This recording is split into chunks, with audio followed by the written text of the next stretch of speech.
very attentive Oh, Kahast. yeah, got plenty of sleep last night.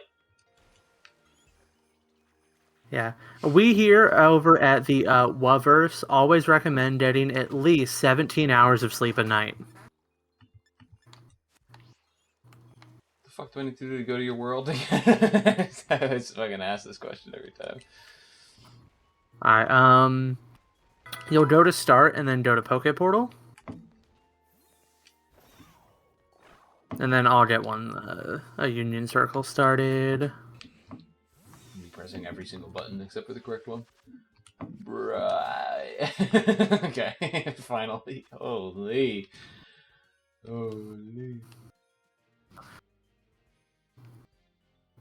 We figured it out. And then I click on the Union Circle button. Search for Pikachu and friends. That's right, you gotta search for them.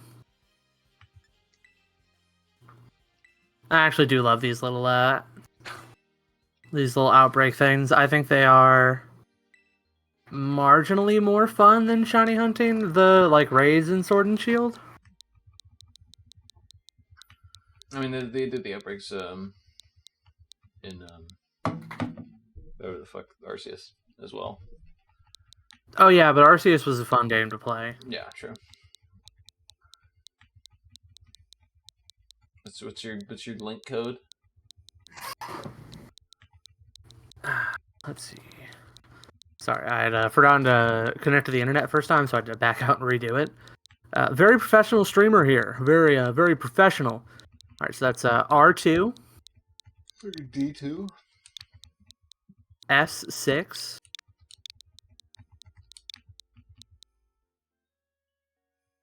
VM.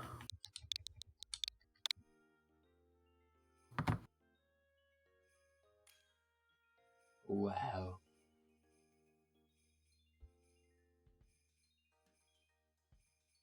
We set out together. Wow. Yeah, so yeah, so first off, really exciting Pokemon news. Mm-hmm. Yeah, so we may finally have an official title for Pseudo Legendary. Technically, that's always just been like a fan grouping. Like Yeah. that's something we call them. It's But like how everyone calls them in starters, the despite the fact that they're called like partner Pokemon or whatever. yeah, like first partner Pokemon, I think is actually like the official title. Yeah. So in the announcement for this series of outbreaks,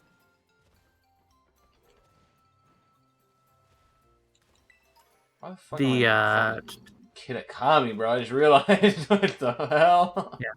Oh yeah. So I'm gonna go hunt for Pichu because that's the only one I don't have a shiny of. Because I already did some of this on my own time. If you want to come hunt for Pichu with me, you can, or you can go hunting Paldea or whatnot too. Well, lucky for you, I'm an expert in going. Pikachu's the only shiny of the ones of those that I have. I might have one of the Raichus actually. No matter what.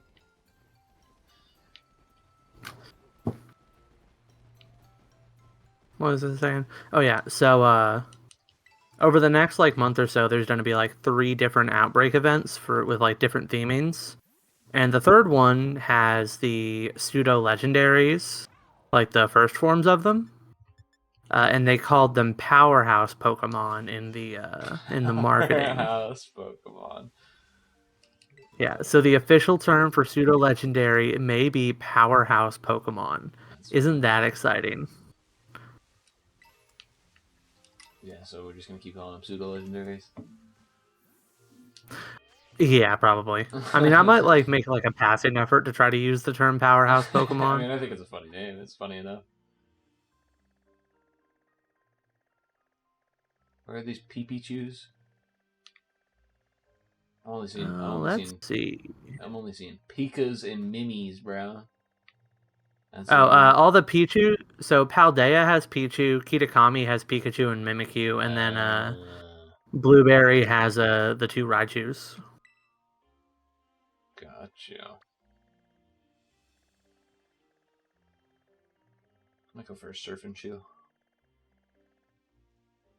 Yeah, I lucked out and got 3 of them off of 1 outbreak. That's funny.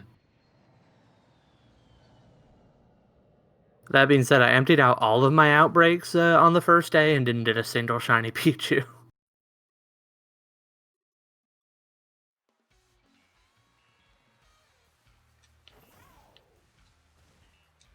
So what outbreak method are you using? The Sonic the Hedgehog one? Sonic the Hedgehog outbreak method? Yeah. It's where you send out Sandslash and he's rolling around at the... I need to actually, if I am shiny hunting, let me actually grab my fucking mod that has full swipe. Oh yeah, so that we have more options for your ball and...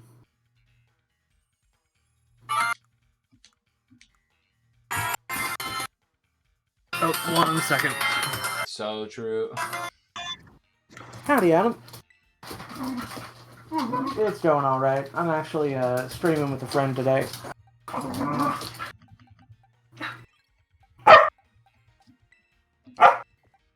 So true. I love you. Have a good one.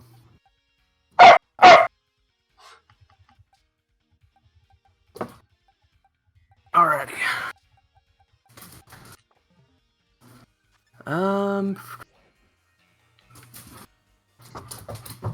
Also, outbreaks in Paldea are so much worse than outbreaks in Kitakame and Blueberry. I don't know why. I don't know how, but they're just worse.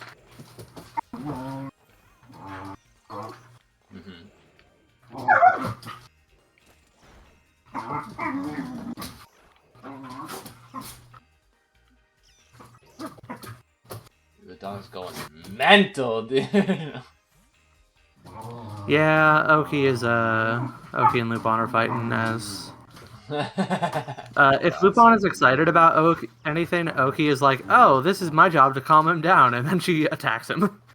The classic.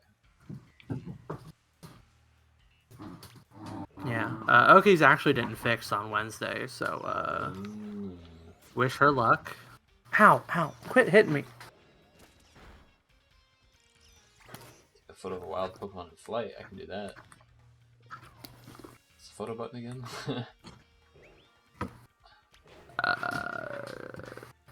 It's either down on the D-pad, minus, or you shake your Lupin? Or you shake your controller. Just down on the D-pad. Okay. Shake your controller. That's what it is. Like, what do you mean? Are you shake the controller? That one was a joke. Okay. Imagine for a second that there was like a mod for this game, and it just replaced all of the controls with like the different motions from Mario Odyssey.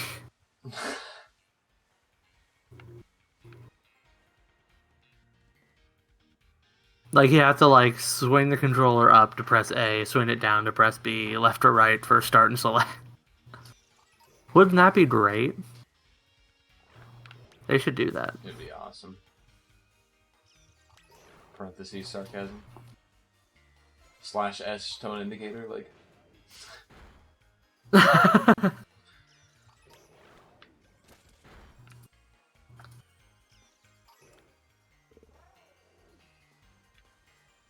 Yeah. So, what would you rather hear me talk about first?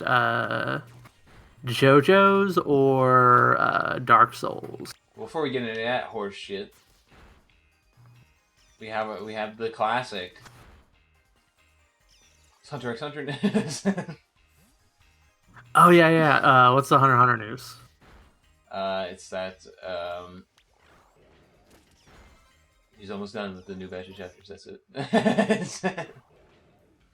And he's still working. He's still Han. working on the next the big surprise. So as far as that, he's working on the next batch of chapters still, which is not really what he did before, like previously.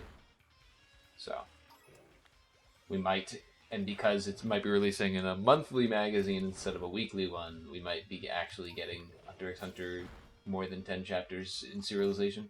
So it's kind of exciting. Oh yeah, that would be really cool. Man, I love Hunter x Hunter. Pretty good. So good. Pretty good. Speaking of getting mad about Hunter x Hunter, have you seen that one clip on Twitter that's been getting shared around everywhere? Like No. everyone's been clowning on. No. So it was some like one of those like idiot like tech bro like efficiency guru types, and he's talking about some like program that lets him like use key controls to automatically speed up videos that he's watching on his computer. And so he's like, yeah, so like when I'm watching an anime, I'll like have it like sped up and like you can use the key codes to speed it up automatically, or I can like slow it down by like 10% by hitting this other key. So when I'm watching like an anime, like here's Hunter x Hunter, this one is one that's really boring. So you can just like speed up through all like the boring stuff and then action, let me slow that down or set it back to normal. Whenever I think of like people who like I use like double speed features like when I was watching like lectures and shit in school that I didn't give a fuck about. But whenever I think of someone like who genuinely like watches the media they enjoy on like 2 times speed, it's like, what are you doing? Yeah. enjoy life, bro. Like, I don't know. Yeah, it's like you're not taking a test on this. You don't have to like get through it as soon as possible. It's just weird. Yeah. Bonkers. But yeah, so a bunch of people are clowning on that, and That's funny. that was very funny to me. I Especially guess. because it's like of all the shonen series to choose, you're gonna choose Hunter x Hunter.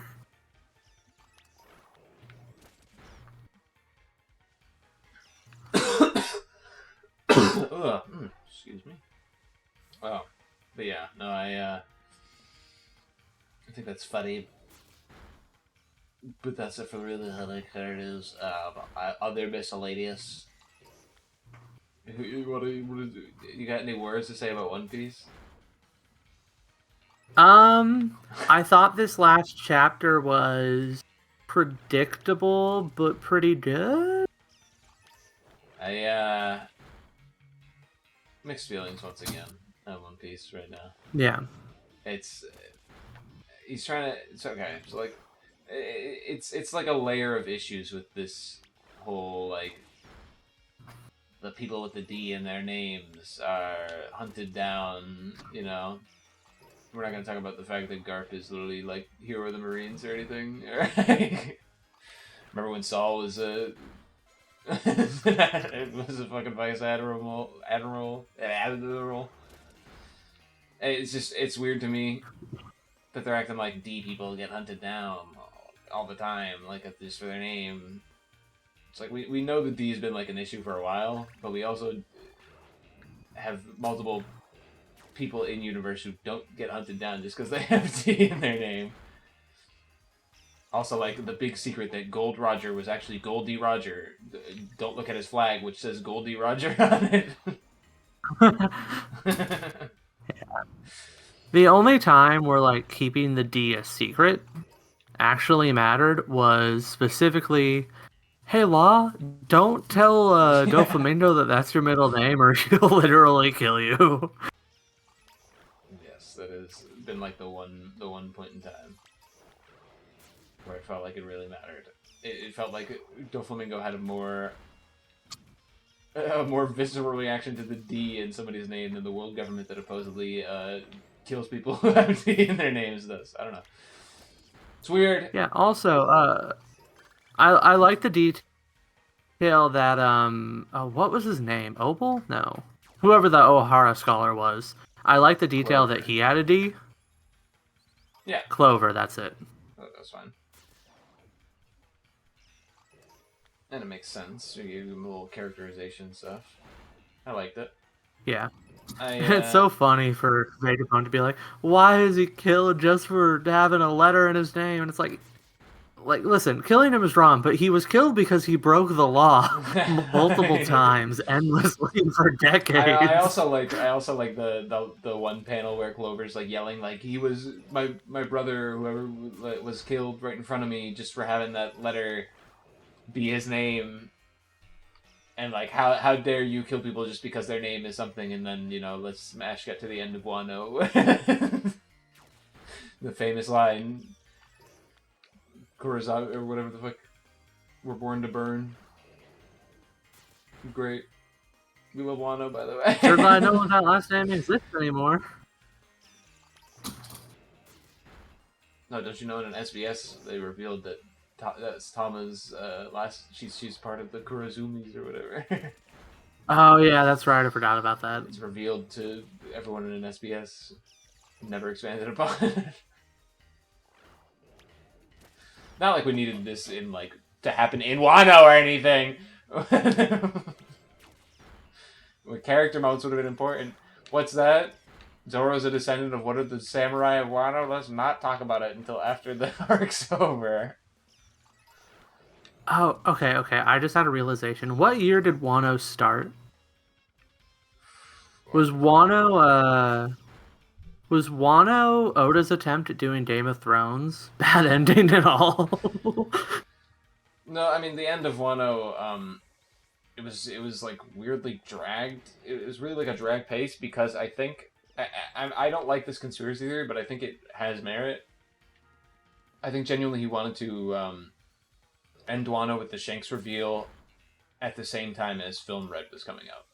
I think that was. Oh yeah, that's right. And so that's why it felt dragged, and then all of a sudden it instantly ended with Shanks showing up.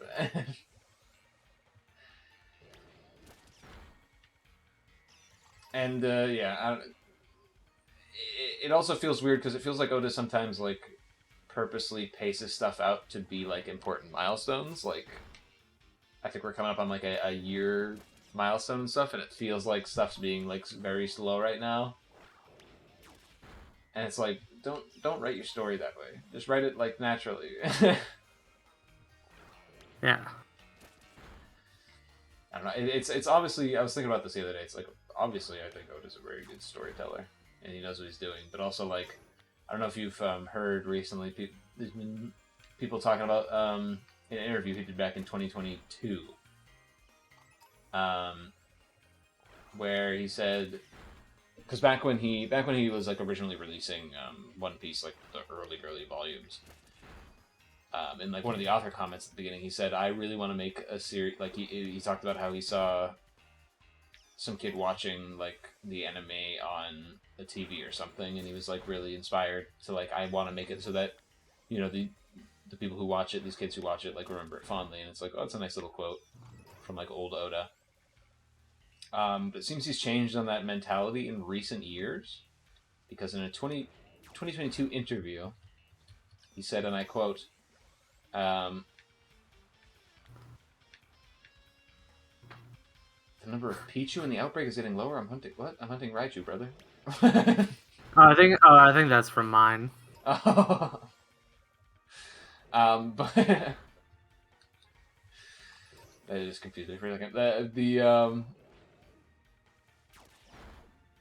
He says in a quote, I want to write the story for myself, the way I want it, and I don't care if people think that I'm just making a joke out of it. I just want to make the story the way I want to do it. And that's fine, and I agree with having that artistic integrity, but at the same time it's you can tell. It's one of those inside of you there are two wolves.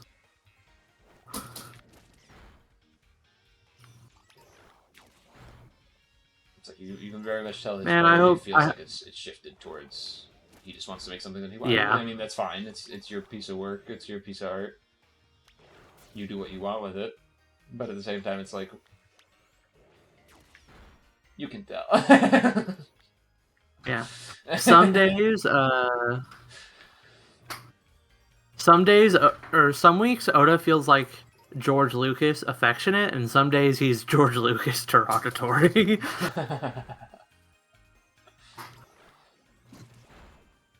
I mean, it's another big thing. There was there was an editor who ran with One Piece for so many years, like in the early days, and now it's like the editors for One Piece are like people who grew up on One Piece. So it's like they're not gonna be like, actually, are you sure about this? They're gonna be like, oh yes, what a great decision. You know what I mean? Like, Yeah. they're at least gonna be more predisposed to like just blanket praise as opposed to Yeah. like actually saying like you can't do that shit. Absolutely not, Oda. No, you can't have gratuitous ass shots of a 12-year-old. Oda, you motherfucker! No, they don't know she's 12 yet. Oda, you motherfucker! No, she's not 12 in this panel. It's okay.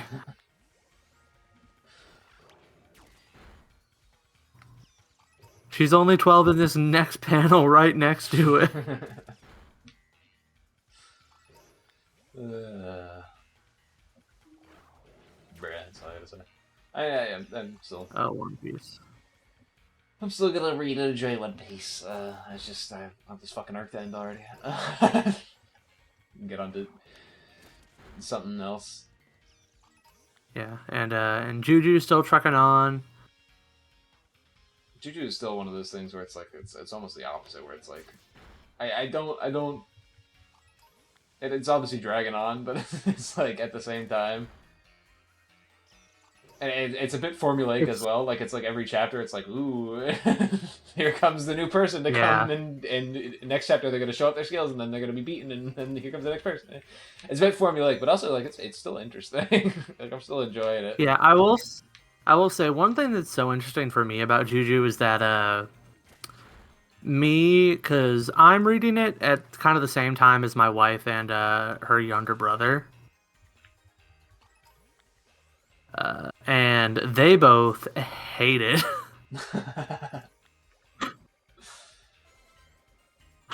They are both so not here for it right now, which is very funny to me. And I mean, I understand why it is kind of dragging. And I've liked some chapters more than others. Like the Kusakabe. Anytime Kusakabe is on screen, I'm out.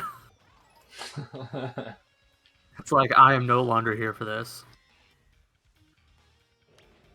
But also, their favorite characters were like, so Matt's favorite characters were like Dojo, and then right after Dojo, it was it was the lawyer guy's name. How have I forgotten it? Yeah, but I think so. But yeah, so like those were like Matt's two favorite characters. Yeah. And so like for him, it kind of felt like the manga. It's kind of like I was like, oh hey, this manga is really really good. You should just go ahead and read it. Like, you know, you'll be able to get to all the good stuff and the really good Dojo's gonna fight. And then he gets there, and then it's just like Dojo's dead. See, I had the benefit of my favorite character dying way earlier in the series.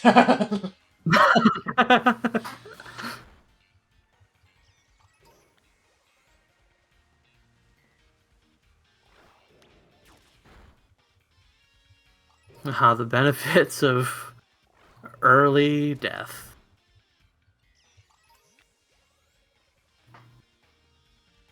Yeah, I mean, I'm still impressed at how it is like consistently bringing up interesting ideas with its mechanics. Yeah, it's so cool. And like, saying really interesting things about the characters, and they're not all good things.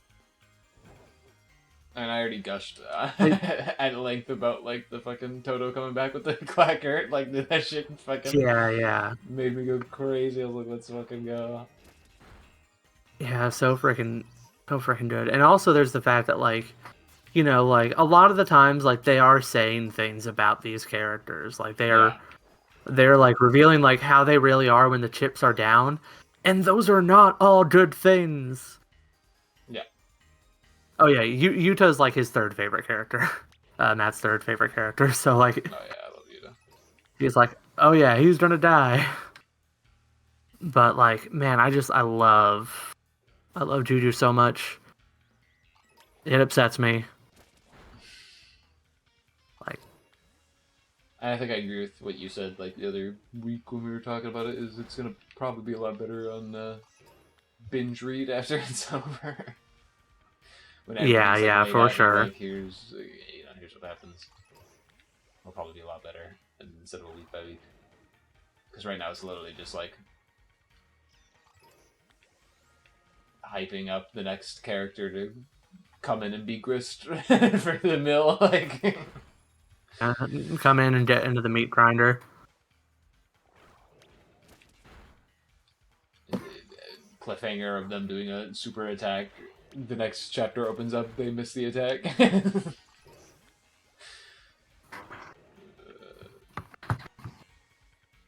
But I know I still like it.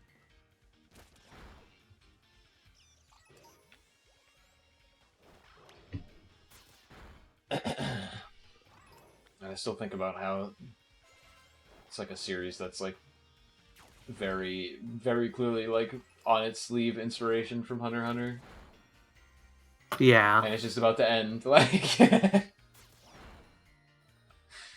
Mm-hmm. basically Hunter x Hunter light, and it's like already ending. I'm like, damn, Yeah. tided me over for a bit. All right, I'm gonna be right back. Package got delivered, and I'm going to go get it out of the a mailbox so it doesn't get cooked. His package got delivered, chap. Yeah, it's a little Tamagotchi for my wife. Ooh. The question is, which Tomagotchi is it?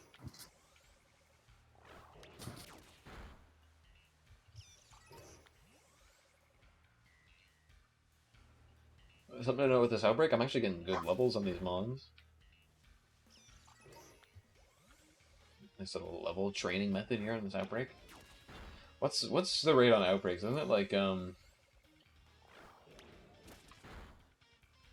the math like you have like a 1 in 150 chance or something if you get the most kills?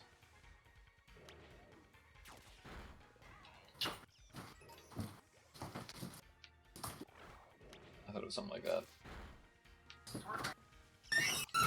Could be wrong.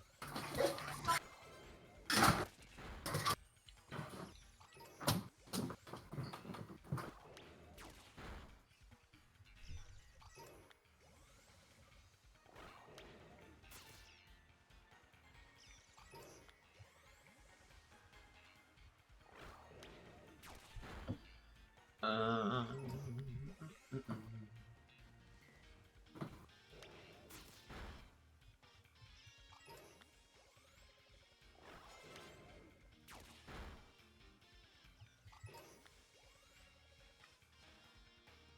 For some reason, I thought it was a shiny executor for a second. And I was just like staring at it. And I was like, huh? Yeah, my ass is a little tired today. Also, I'm getting played some tricks on by these Raichus.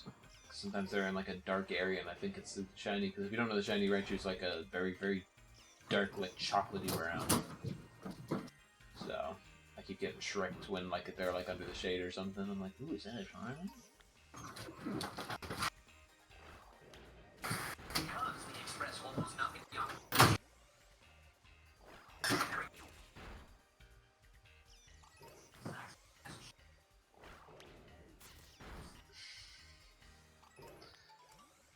They're coming safe. He's not here.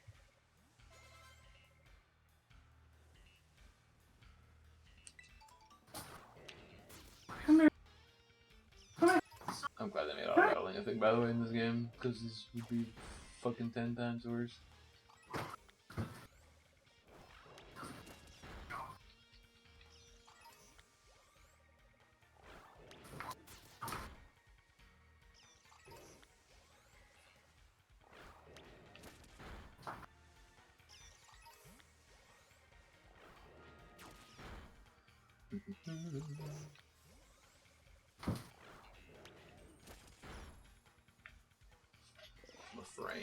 The frames. Alrighty, I'm back. Oh. What Tamagotchi did you get? I don't know.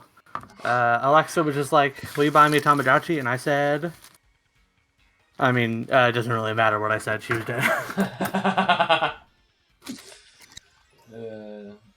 I also got a Type C, or a couple of Type C to mini USB adapters. Right.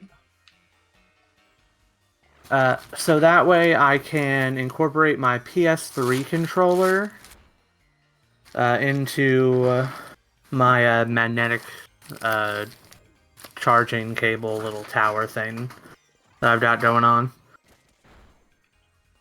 Pretty neat. Also a Switch Pro controller, because I just got I found a third-party one of those, or not Switch Pro, Wii U Pro controller, that I'd found a third-party one in a used game store. And Alexa's been wanting to play through Hyrule Warriors, and I never had a Wii U Pro controller. So I went ahead and bought it, but then get home, and turns out it does not hold the charge, so I'm actually just going to have to treat it like a wired controller anyway. You can also get Hyrule Warriors on the Switch, which has, like, a bunch of extra shit on it as well, if you didn't know.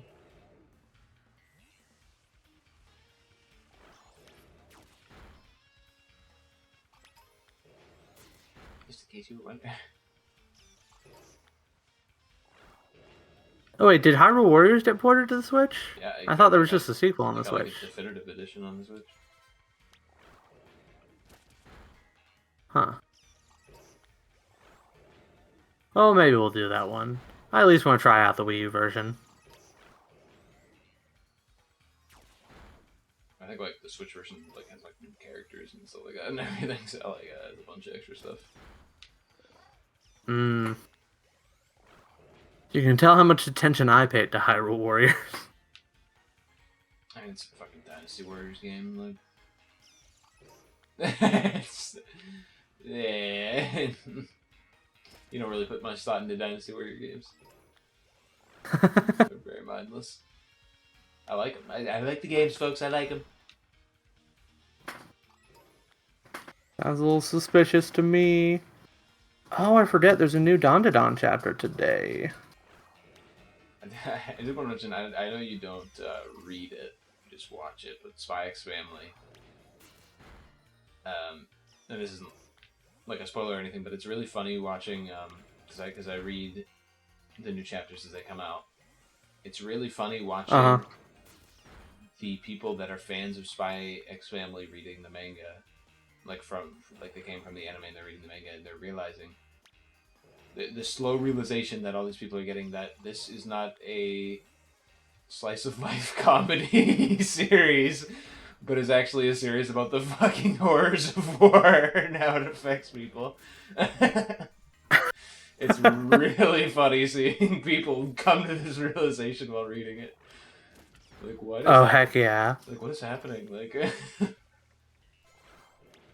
maybe I should start reading it. Would just not read this manga like in any sense, but because it like presented as a slice of life like rom-com. People are like, "Oh, let me check this out. It's really fun." And suddenly they're like, "The horrors of war." It's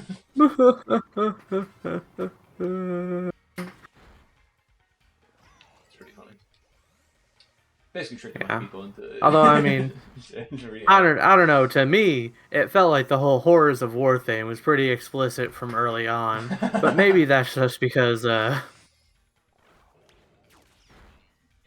I'm used to things getting real bad real fast. Well, you'd be surprised the recent like slew of chapters are like kind of like a little bit of a flashback where it's like looking directly at like the war that predicated like the Cold War situation that's going on in the current. Ah. And so it's like some of the characters and their interactions with like the actual war and stuff, and like it's just been like a couple of chapters, like a half dozen chapters straight of that, and people are like, "What the fuck?" Like, they're like, "My romance, Oh. my rom com. What the fuck?" Okay, the fact that they're just willing to do that, actual like king behavior. And there's still like romance elements in it, of course, but like it's just funny because it's like it's very focused on like how these characters are being affected by the horrors of war. Like people are like, "What the hell?" I have so much respect for Spy Family. Yeah, Spy Family's great.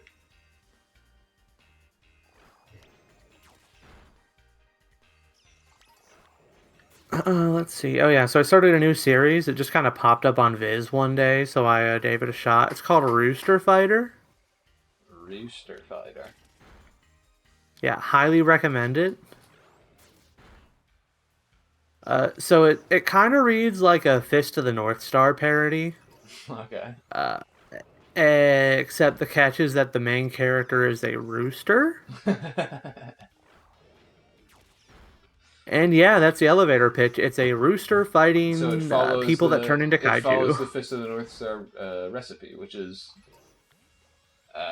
make the first chapter interesting, an interesting character, basically doing weird things. Okay, put my shoe down. That's the Fist of the North Star recipe. Is you make the first chapter be like a mysterious but like interesting character, just like beating the shit out of people, essentially.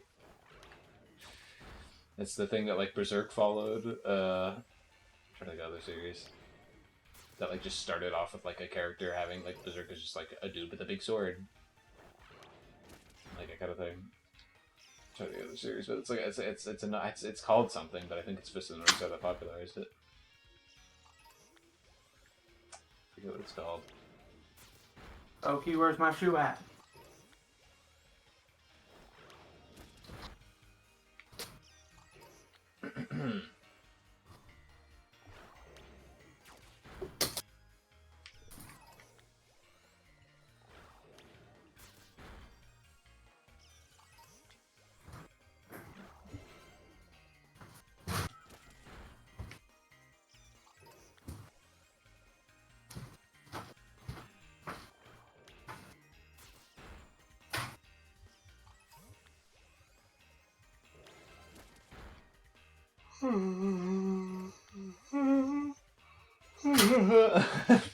You can tell I got a lot of sleep last night.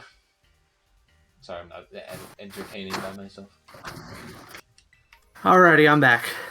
Hello, back. I'm Paul. Hi, I'm Paul.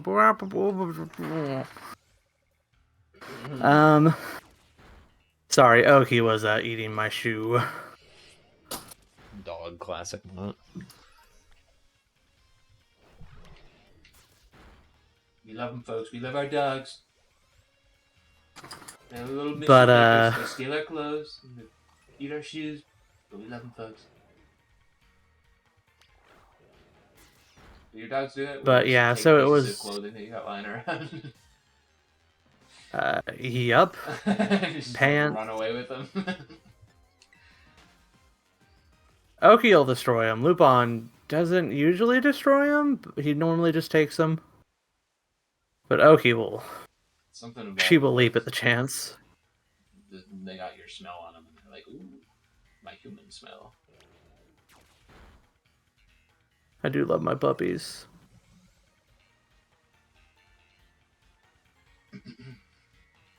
But what was I saying? Oh yeah, so Rooster Fighter. I recommend it. It's art is really good, and the writing is starts out really basic. Like Rooster guy comes, monster shows up, he beats him. Maybe a neat like side character or context added to that, but and it's gotten a little bit more complex as it goes on. There's only like 38 chapters at the moment, so it's still like pretty newish. But yeah, it's pretty good. So you're saying it's going to stand with Kagurabachi as the new era of manga? You know what Kagurabachi is, right? Yeah, is it actually any good? I know I've seen people hyping it up since like day 2. Well, it was a meme, yeah. I read the first chapter, it was alright. Okay. I didn't read anything past that, so I should tell you. I read like the 3rd page of the first chapter, and I'm like, all right, I'll come back to this maybe. And I have not yet. Yeah, something that maybe later I'll check it out again. Depending on the people talk about it. Yeah. I have not started the Twilight Princess manga yet. We're still waiting on a couple of volumes to come in. It was like all but like 2 of them were in stock. So like there's a couple that were just like waiting to get shipped. And we kind of want to wait till we have all of them in to actually start reading it, so that way we don't like...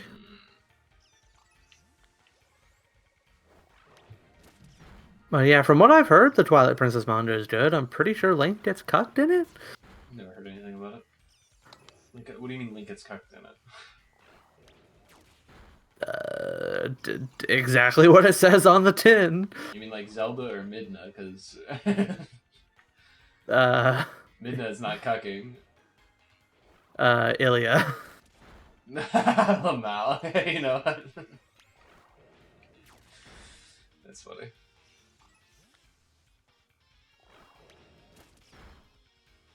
Yeah, it was literally just like Alexa's like, oh yeah, so apparently Ilya dits with the doctor guy in the manga and Link dits with Midna, and I'm like, what? And then she shows me this picture, and it's like Ilya and the doctor like looking at each other, and then underneath it's a picture of Link looking horrified.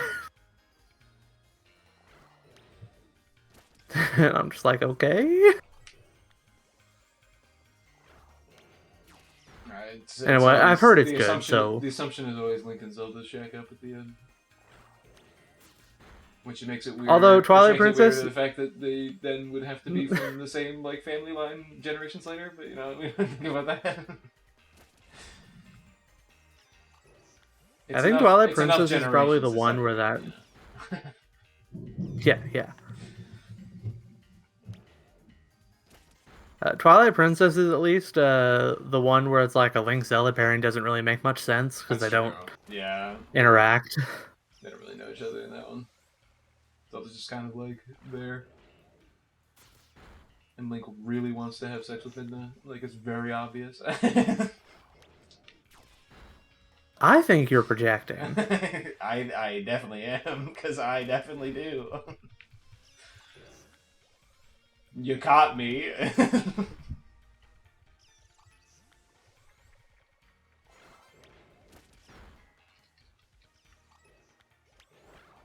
I don't know how to respond to that. It's all right. There's no shame. The other day we were like, I think we were lying in bed, and Alexa's like over on her phone, and she's like, "Why is like all the Midna porn of her imp form?" Because she's a baddie no matter her form, bro. Like, come on. She's a baddie 100% of the time. So true. Yeah, yeah. We're also replaying through Twilight Princess, and I think Twilight Princess is a really good game. Yes. I think the writing in it is better than I remember. And I mean, of course, when I first played it, I was like, a child that didn't really understand words. Yeah. I mean, I understood words, just like not in the context of like how to string a narrative together. But like the writing is actually like pretty good. Yeah. In Twilight Princess. It is. And yeah, I think most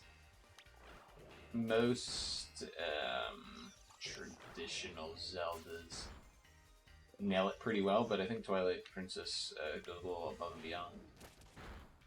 I think Twilight Princess and Wind Waker are the ones that kind of like stand above the rest from like a Yeah, story that's true. standpoint. Yeah, because I think like Skyward Sword is all right, but it feels like really on the nose a It's lot of the ass. It's times. ass. Listen, I'll be the first one to defend Skyward Sword is like better than I will defend it from all comers, but like it's ass. We all got miswords. It's ass. It's been again, it's been a long time since I played through it.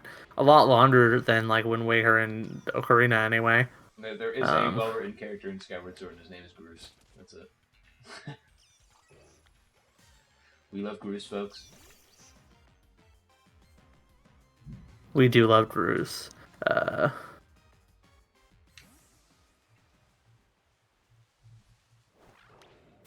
but replaying through Twilight Princess has been fun. We've been playing through the GameCube version because do not feel like picking up the Wii U version. I don't even know how much it is. I have the Wii U version, I think, but it's honestly, I think it's not it's no Wind Waker remake. Like Wind Waker remakes, fucking required. Is what I'll say. Cause holy shit, I will say original Wind Waker's got a couple problems. the worst thing about going back to a Zelda game that's like pre well, really like pre Wii U / pre Switch is when I pull out my bow and arrow and I am standing still. And it's just like, dear God, how did we survive this? Yeah, I mean all the remakes have gyro aiming, which are all just very good. And I'm pretty sure that I love gyro aiming personally, and I'm pretty sure that Wind Waker also lets you move while your bow is out. I don't know if Twilight Yeah, Princess adds that in. I'm not sure.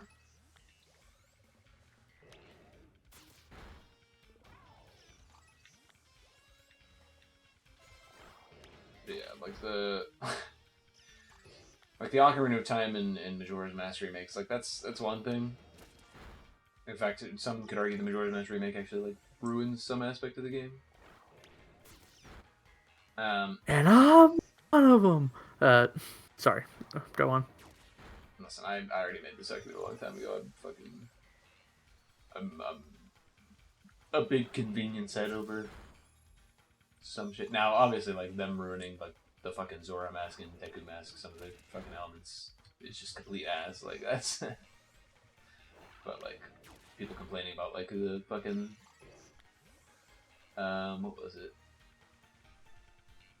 It was just convenient, like something with the owl statues. Yeah, I mean, I am definitely in the camp that that is a worse design decision, but I'm also like that's like the thing that I put in a footnote like before I like tell someone about the game, not like a you should never play this version kind of thing. Yeah. Now the Zora is absolutely fucking ruined in that remake, so you know the Zora Yeah, fucking it match oh just god, blows. I feels don't know so what much the fuck worse. they did with that. But I'm honestly still. Switch 2's coming. I still think they should do a fucking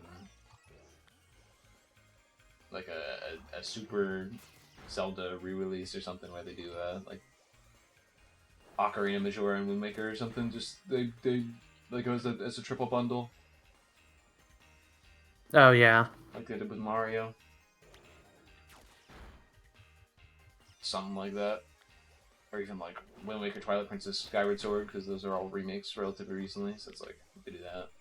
yeah, Or like something where you just get the remakes. I prefer Ocarina of Time Majora's Mask because it would be off of the 3DS and also I think yeah. those are I the like I best think like gameplay I would wise. love. Yeah, I think ideally we would get like a like a 3DS bundle with those two and A Link Between Worlds, since that's never gotten True. Any re-releases yet? They can just do like a link to the past and between worlds. Do a little bit of that.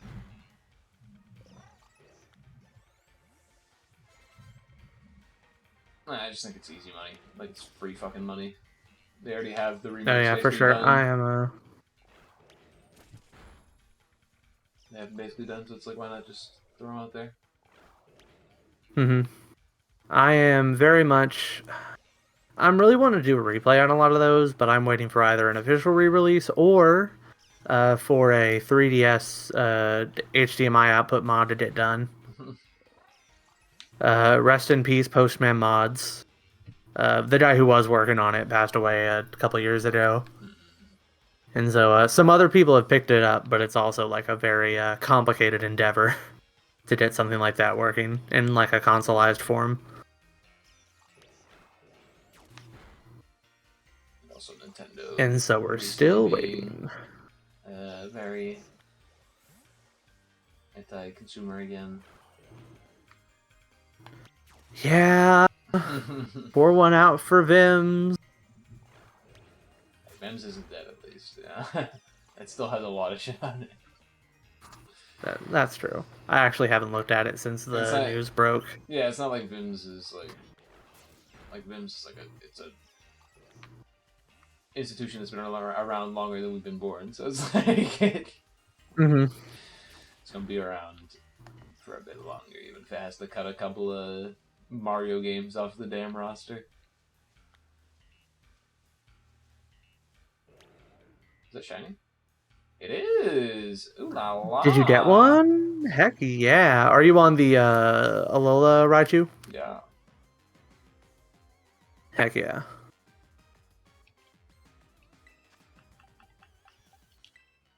Did you get a marked one?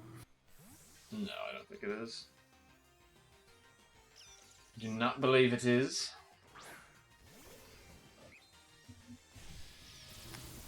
You thunderbolt me? Give him a thunderbolt.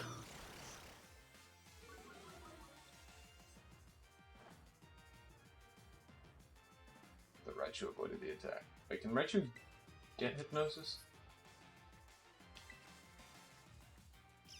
Yeah, you can. I'm thinking of like electric terrain. Yeah, you can put it to sleep. I'm thinking of electric terrain. I'm like, why? Okay, buddy. Man,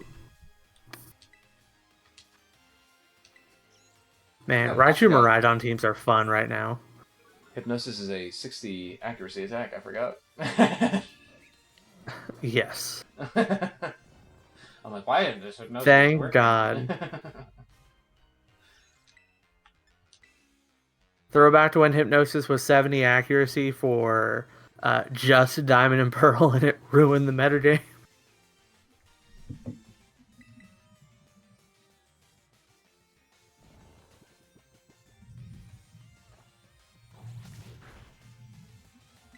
Probably should put him to sleep after I did this. Oops.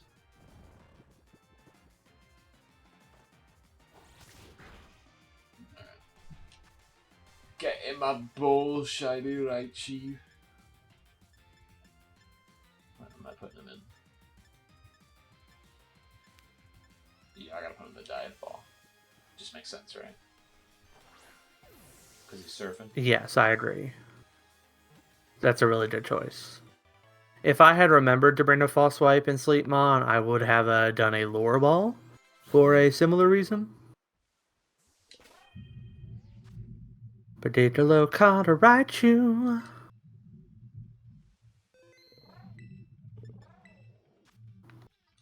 Not bad. Boxes. Would you look at that? Shiny Alolan Raichu. Look at him. That's a good looking guy. That's a good looking guy. I forgot I got fucking Pop-Tart over here. I got a random shiny Excadrill. Looking like Wild Berry Pop-Tart. Oh, heck yeah.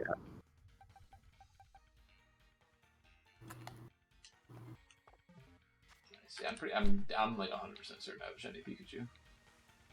Like they hand those shits out every fucking Yeah, 2 back from minutes. the Yeah. yeah, there were the Sword and Shield raids that were going on for a while. Because I know I already had one shiny Pikachu and one shiny regular Raichu from those raids, I'm pretty sure. Yeah, I think I do as well. Yeah, I went ahead and got a another shiny Raichu from a regular Raichu, but that was just because I felt like it because I was trying to kill time and just doing some of these. I might do Mimikyu next.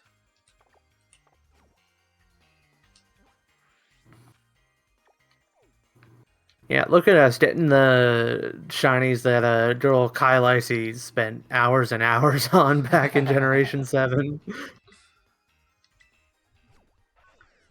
I mean, Alolan Raichu is kind of a nasty ass shiny. Isn't like good.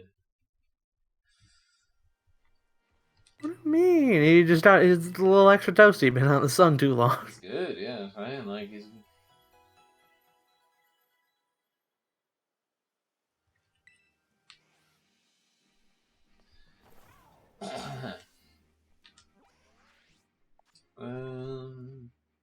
But anyway.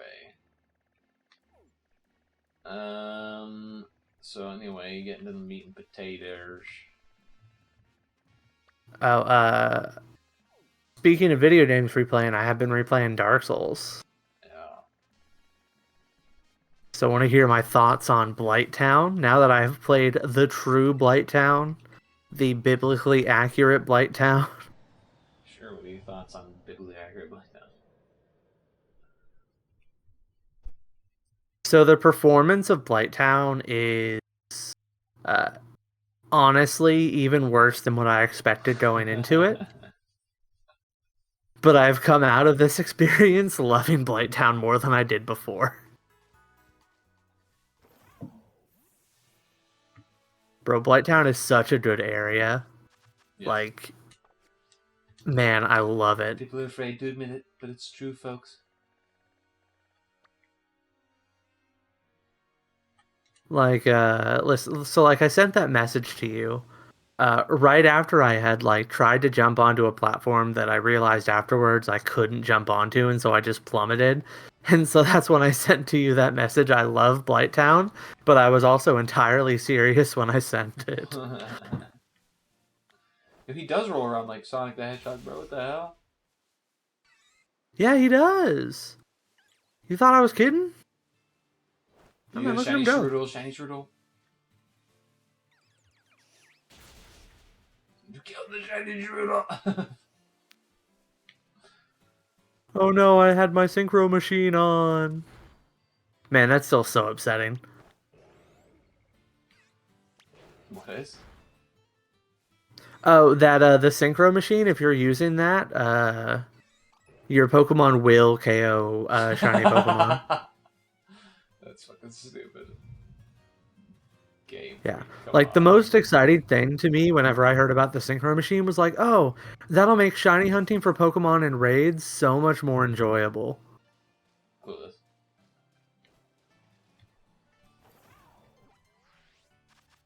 It doesn't know.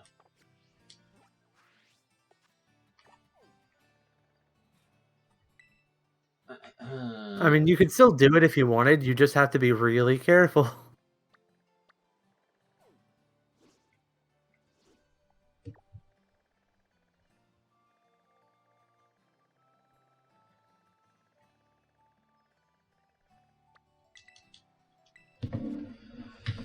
But yeah, man, I love Blighttown. Yeah. I'm glad you got to experience it. The Fatu and Yeah. the Fatu and the flying mosquitoes. I don't know. Yeah, and the frickin' 3 frames per second anytime there's a fire on screen or your camera is angled to where it's looking down at all. Now, that being said, I'm also doing this playthrough on the CRT entirely, like completely in 480i on the CRT.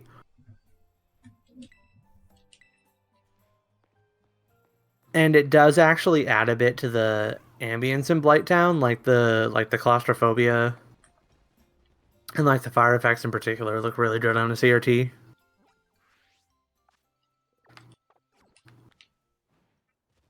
But yeah, all in all, I love me some Blighttown.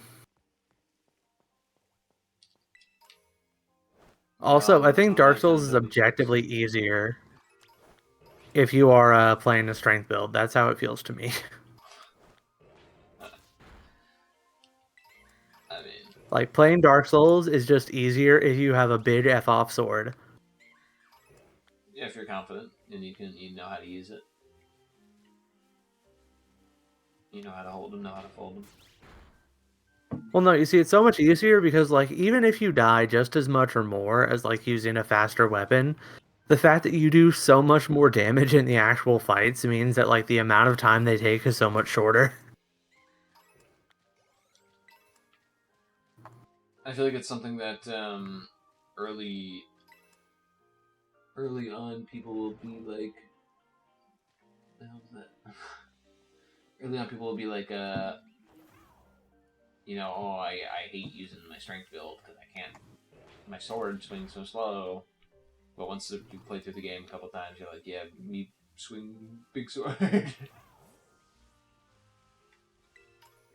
Me like big sword swing. You got that confidence, you know. Yeah.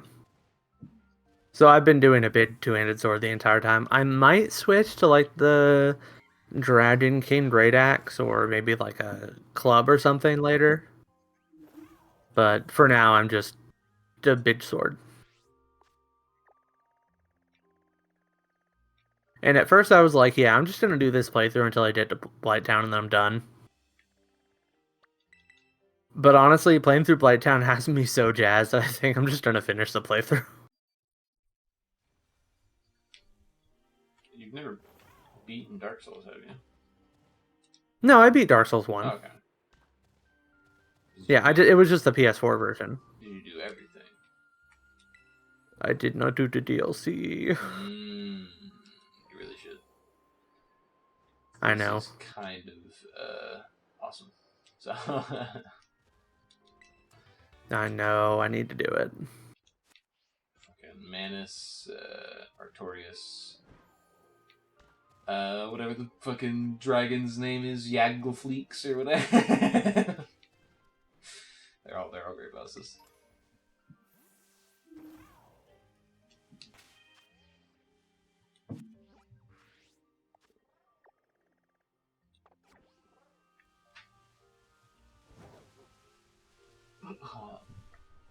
Oh yeah, and also I got a PS3 copy of Dark Souls 2, so I can play it the way God intended. Yeah, then you can actually play the fun version of the game. Yeah, biblically accurate Dark Souls 2. Dark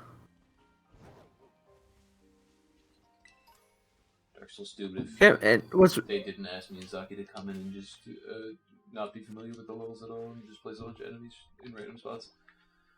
It's not that it's all the first sentence awful, but you know.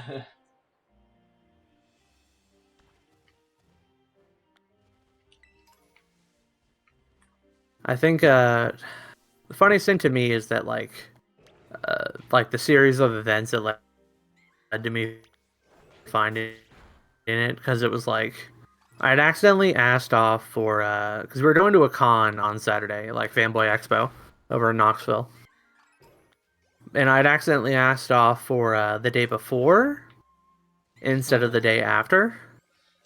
Because originally the plan was like, okay, so I'll ask off for the day after, so I don't have to work right after going to a con.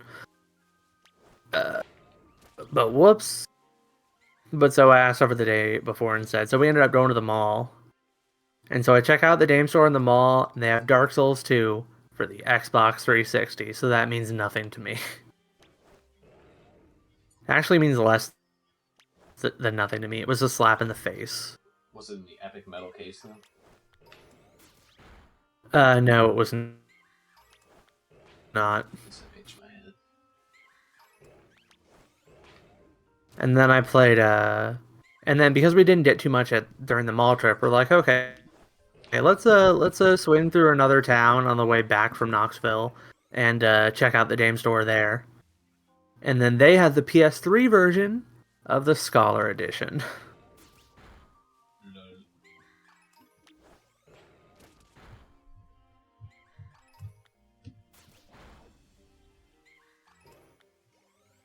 Yeah, it was sad. And then, on a lark, I decided to look through a bin at like one of the booths at the convention, like because the game store had a booth going on there, and so I looked through their like barred in PS3 games, and it's like, it's here. They have it.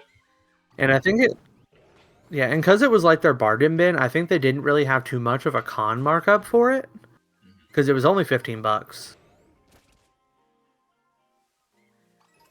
Yeah, I don't think.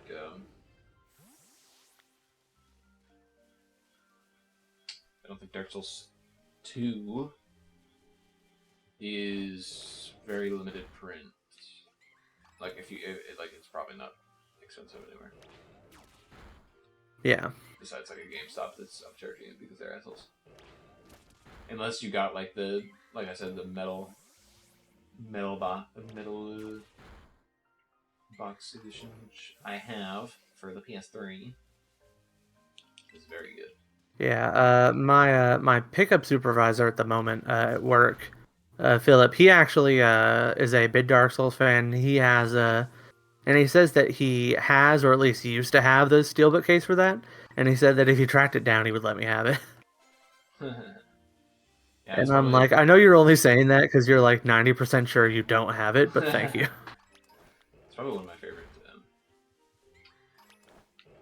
like displayed games in my collection, I guess. Heck yeah. My favorite is still, for sure, the Metal Gear stuff that I have. I have a nice like triple Metal Gear re-release of the first 3, and the 4th one like has a deluxe edition with like a soundtrack and everything, so it's really nice.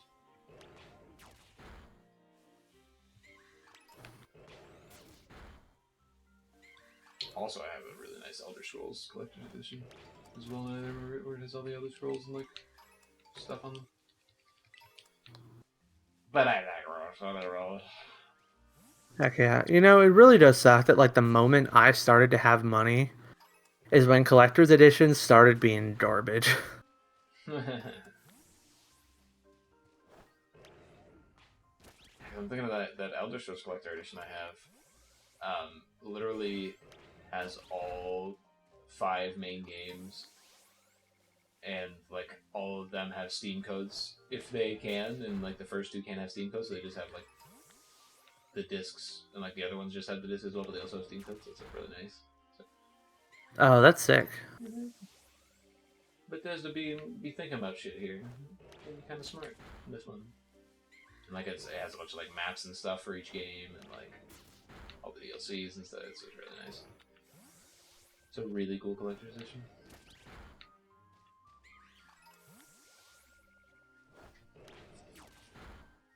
Yeah, I'm really lucky that was like, I remember when I was younger, like early high school like ages, when it's like I was like on the internet more, and so it was like actually seeing like the cool things that was coming out. And one of the collector's editions I really wanted was the collector's edition for the Tales of Symphonia PS3 re-release.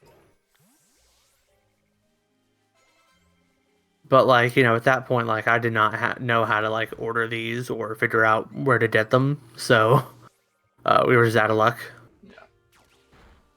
But luckily, my wife has one that she got secondhand when she was getting really big into collecting all the Tales stuff before I knew her.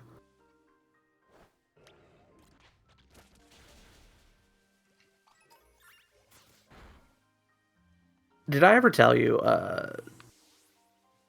because, you know, I ran into a real scumbag at work one time. And I work retail, so it's not like that's, like, too surprising. But what was surprising this time is that he wasn't a scumbag because he was, like, bad to retail workers. He was a scumbag because I walked up to him and I noticed he had a little backpack with a Sly Cooper mark on it. And so I'm like, oh my god, is that the little... is that the little like messenger badge from the infamous 2 collector's edition? I'm like, yeah, I remember when I was younger, I wanted one of those so bad. And he's like, yeah, I used to buy up a whole bunch of collector's edition and then portion out the parts and sell them, and this is just like one piece of that I still have around. And then I immediately was like, okay, have a good day, and then I walked away because he's the human scum. It's like, wow, you really just don't admit to being one of those types of people to somebody, Dude huh? just outed himself. Like, what the fuck? You don't say that in public, bro. He said, "Yeah, I really wanted to collect." Dude, I remember back in the day when fucking collection rewards were pog as hell, and I Scribble Knots Unlimited. I got it at GameStop because they were giving the rooster hat, bro. You know the rooster hat from Scribble Knots Oh yeah. that he wears? They were giving a And, rooster hat with the thing if you bought it at GameStop. But there weren't any at GameStop because fucking 500 fucking scalpers came, bro. I was so pissed. I wanted my rooster hat. man, I hate scalpers so much.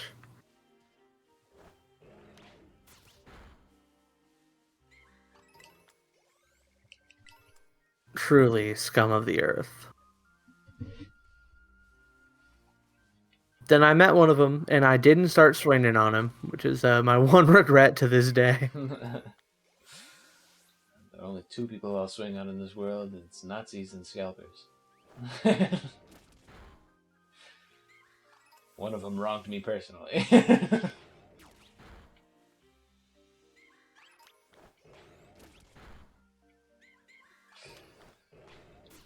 Well, speaking of Nazis, here's our transition into JoJo.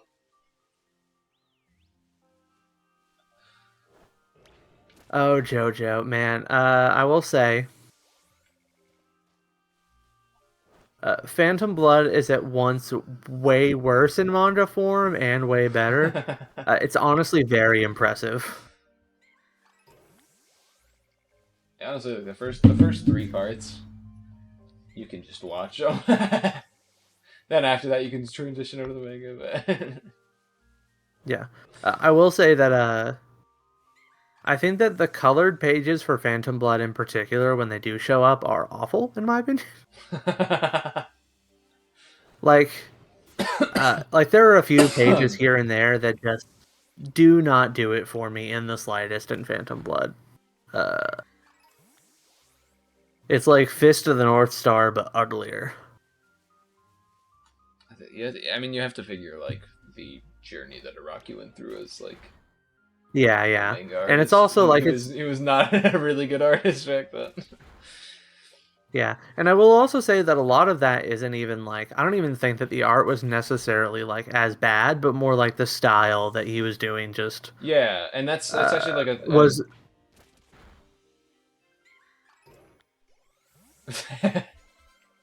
Oh, go on.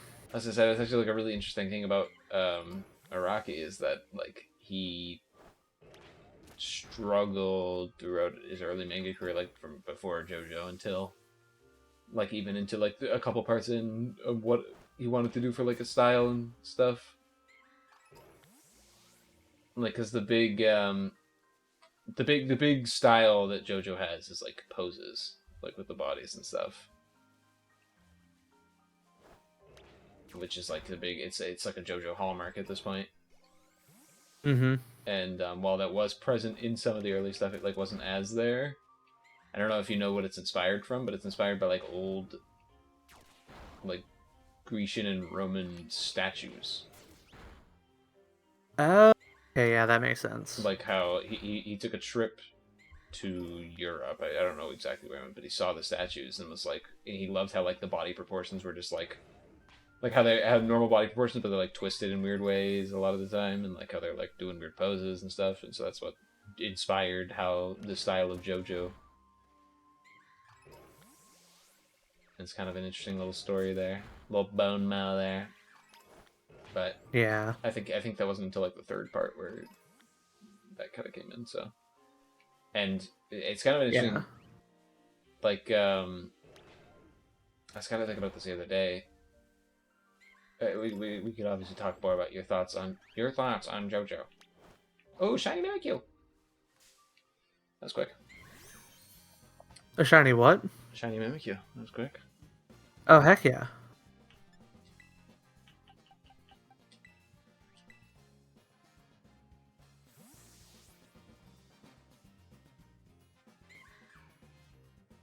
But we kind of go into more of your thoughts and stuff. But the a full swipe has no effect. Oh, fair.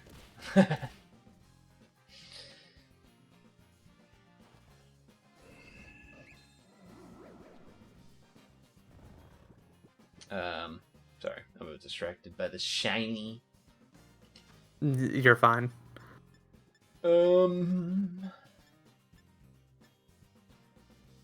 This would be kind of funny to put it in. Yeah, I'm gonna try it. I'm gonna try the Dream Ball. Good luck. Critical throw. Thank you. Thank you. Thank you for the critical throw. Alright. Shiny Mimikyu. Heck yeah. Paggigalo Mimikyu.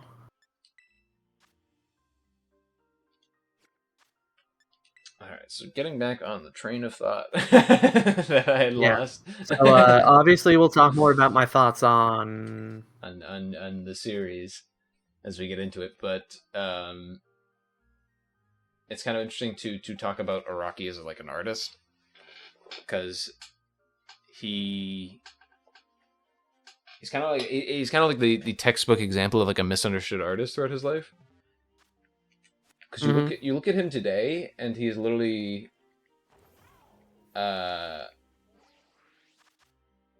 like, he's obviously famous for JoJo, but he's not famous. I should say he's also famous for being like a member of like the high arts. Like, dude, I don't know if you know this, but there are like JoJo paintings in like famous museums, like of JoJo characters doing like poses and stuff.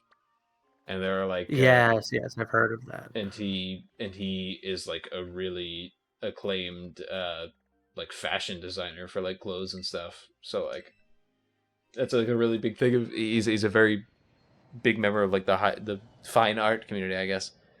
And he wasn't like that for a while until like mid 2000s. When I don't know if you heard of this story, but he did a art exhibit in France, where he put up his various like artworks in like his famous like characters doing wacky poses style. And there was a lot of artwork of JoJo characters, but the big thing, the big secret is he didn't. This is obviously before JoJo was really famous over here in like Western countries, and he didn't tell any of his fucking fans he was gonna do it. So none of them showed up, and instead it was just people who liked high art. And so he kind of like established himself as like a fine art connoisseur from that. It's kind of like a really interesting story. That is very interesting, and I do think that Araki is a very good artist. And it is really interesting to compare, like, you know, like the strongest parts of Phantom Blood and see how like those like carry on, as well as like how they progress and change over time. It's I mean he's become much better artist. But the point I was trying to make was like the whole time, even while making JoJo, he's kind of misunderstood, or at least he believes it, where he thinks people don't understand him that well. But like ever since that like exhibition, and since he's become like a member of the fine art world, he's kind of like exploded in a way that like he feels like he's recognized now, and he feels like he's actually hit his stride. And if you're wondering, that was right when Part 7 was about to start releasing, and that's why, and it's like a lot of people consider Part 7 like the best part of the whole series, and so like it's a lot of that. It feels like it's contributed to like him growing as an artist and like finally coming into that. So it's just kind of a neat story. I agree. I have a really big appreciation for Araki's work, so I am, you know, I am very excited to get around to Steel Ball Run eventually. I know I'll have to either wait literally years or, go pirate mode. It'll. Yeah, because Yeah, I'm still only half. Yeah, I'm still only like most of the way through part 6 because I haven't. A lot of the names are different than what the fan translations were, so like. If I wanted to like be comfortable doing it, I would have to like find the site to read it, go back like I don't know, anywhere from like 10 to 30 chapters. And like characters and stuff are different.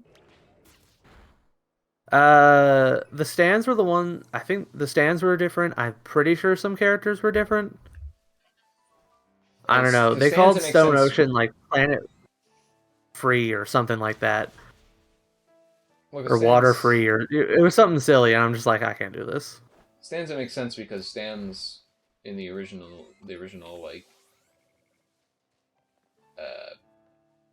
manga are literally just song titles. Or like, yeah. So they cut that shit out in the American translation.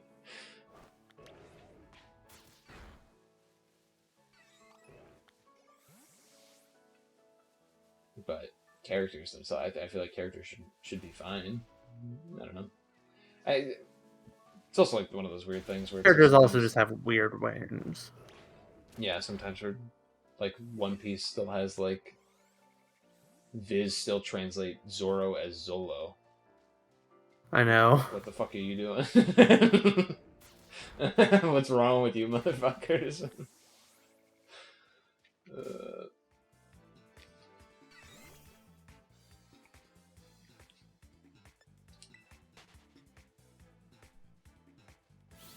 Wait, was that the shiny?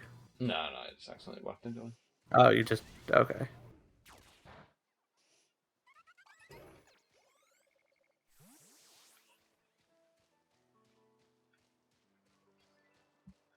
So I'll get around to swapping over to the fan translation eventually.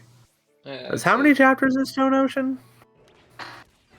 130, I want to say about. Or 160 maybe. What chapter am I on? Let me look actually.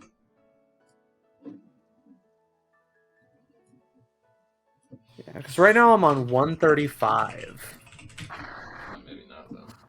Maybe I think part 7 has. Stone Ocean has 158 actually. Yeah, so you're almost at the end. 158. Okay, yeah. Yeah, I'm almost to the end. Yeah, because I'm right in the middle of like a weather report and Father Poochie fighting. Yeah. When everyone's all snailed up. Yeah. I'm really interested to see your thoughts on the end of part 6 because it's a very divisive ending. You either love it or you hate it. I am. I'm very excited to get there. I do know that so far I am firmly in the camp of I love part 6. Mm-hmm. Like it is definitely a difficult read, but it feels like that on purpose. I'm definitely in the camp of not a huge fan of part 6. I have made the joke countless times to friends when we talk about it, but I make the joke that there are 2 good characters in part 6, and neither of them, and one of them isn't even from part 6. It's a joke I constantly make. You can think on which characters I mean. I know you told me the one that isn't from part 6. Yeah. Because like we love Jotaro. Yeah, because like I think we do love Jotaro. God, I love Jotaro. Yeah, because like my favorite character is dead now, unfortunately. What was her name again? Foo Fighters. What's it called? I don't actually remember. That's not a spoiler because I don't remember if Foo Fighters dies or not. So if you're like, oh, I actually don't remember. So I do have to reread part 6 to be honest. I don't remember who dies or not. That's what I should say. I really don't like the main cast of part 6. It was the Plankton girl. That's Foo Fighter, yeah.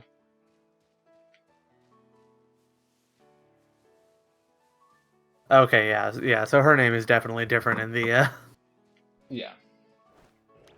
in the translation, but yeah, I don't know what it is in the Viz translation. yeah, funky flambeers or something. I want to say because like it was a good name, I just don't remember because like I haven't read those chapters in a minute.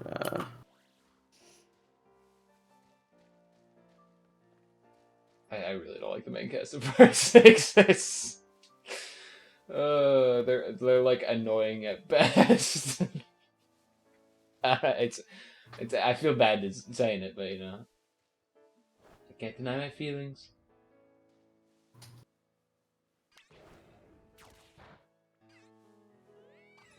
That's right. They just call her FF. Mm.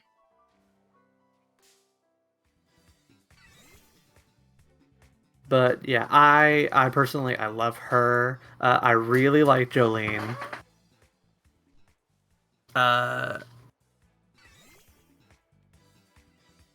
And I also like Anastasia. Fair. Yeah, I really like those three characters. The little boy, not a huge fan of. Hermes. Hermes is like annoying. I think she's fine. I really like her fights. But I will definitely admit that Hermes is not the best character. But FF is just, I love her so much. And I do also really like Jolene. I think FF is an interesting idea. I'm just not a fan, personally. Hermes, Anasui, or I guess Anastasia as it's called in the translation. Yeah. I think they're probably my favorite of the main cast. Either them or like Weather Report, but not Weather Report's also like not really a main cast character. Yeah, Weather Report is also like two different characters because of that just like radical shift right at the end. Mm-hmm. Also, his backstory, G. Willikers. Who boy? I think I even messaged you when that happened, and I was like, did. "Oh God, oh God, why? This is so explicit." Yeah, I want to set the record straight that I think Jolene goes through a really nice character arc, is what I'll say. That being said, not my favorite JoJo. Oh yeah, definitely not. No, in fact, she very is definitely. Yeah, she is definitely no Joseph. She is not her father.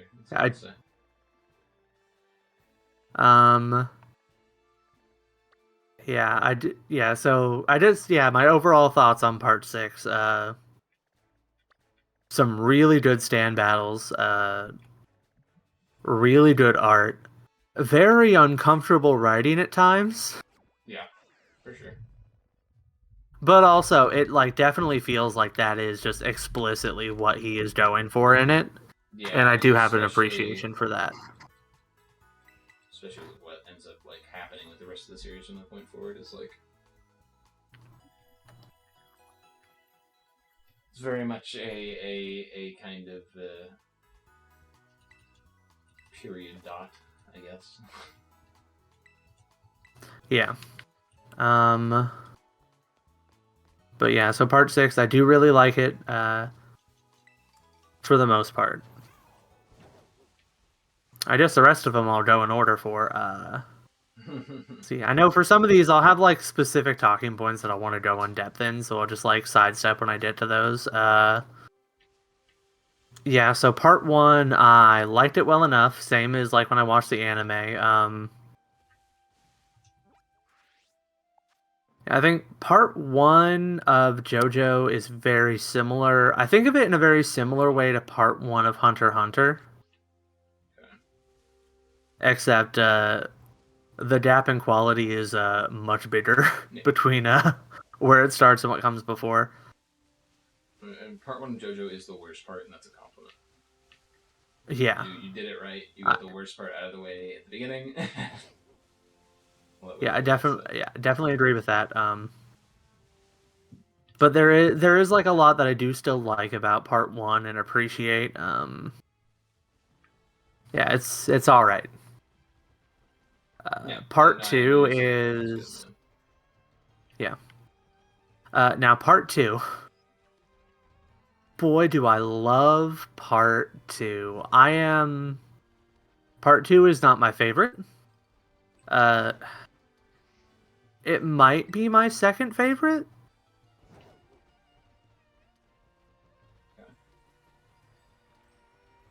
And I really do love part two. I think a big part of that is just how charming young Joseph is. Mm-hmm. And apparently old Joseph, too.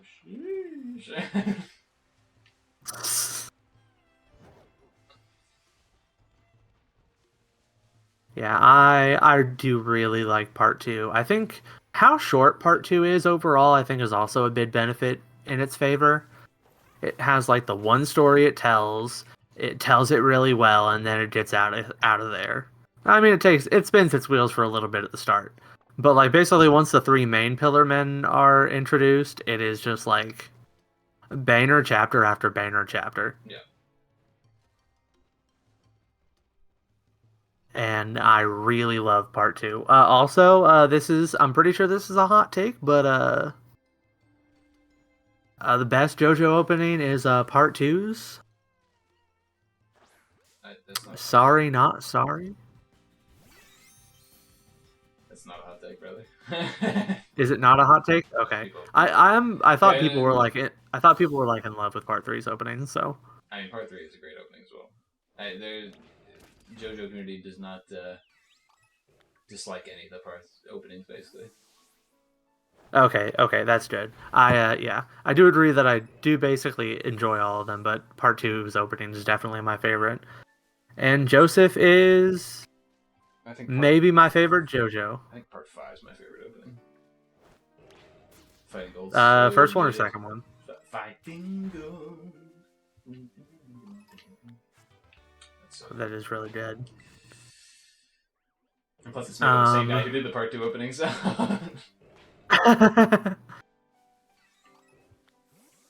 Yeah, were there any specific things about part 2 that I want to talk about?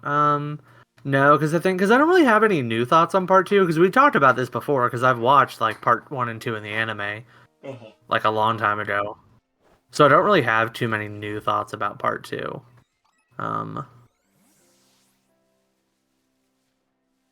Except for the fact that, like, if there is a part that you have to skip on moral grounds, it is probably part 2. No part skippers. We do not endorse part skipping in this house.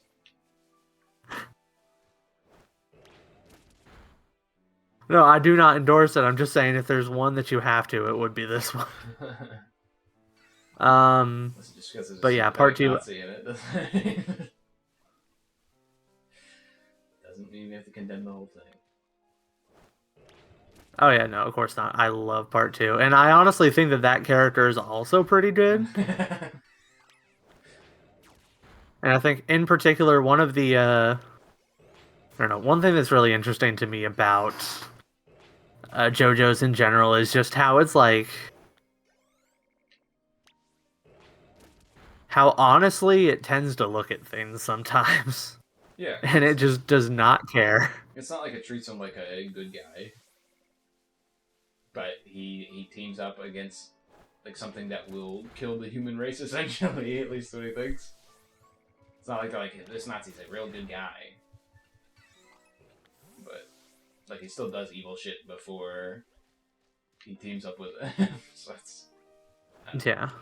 It's not like they're accepting his actions. He just realized that he had to put aside his like evil hatred to try to prevent this thing from, enslaving the human race, essentially.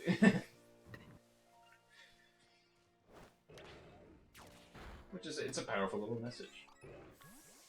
Oh wait, is this it? I'm in the shadow, so I literally can't even tell. I got my shiny Pichu! Nice. Let's see, and for this one, I think I'll just go the basic quick ball. We basic bitches in here today. But yeah, so part 2. And so now when things start getting a little bit more complicated, part 3. Yeah. The introduction of Stan, the introduction of the art style that would become famous, the poses. Yeah, so part 3 is in, really good. I think part 3 has some very big, like, fundamental flaws to its structure. It's a little monster. That it kind of...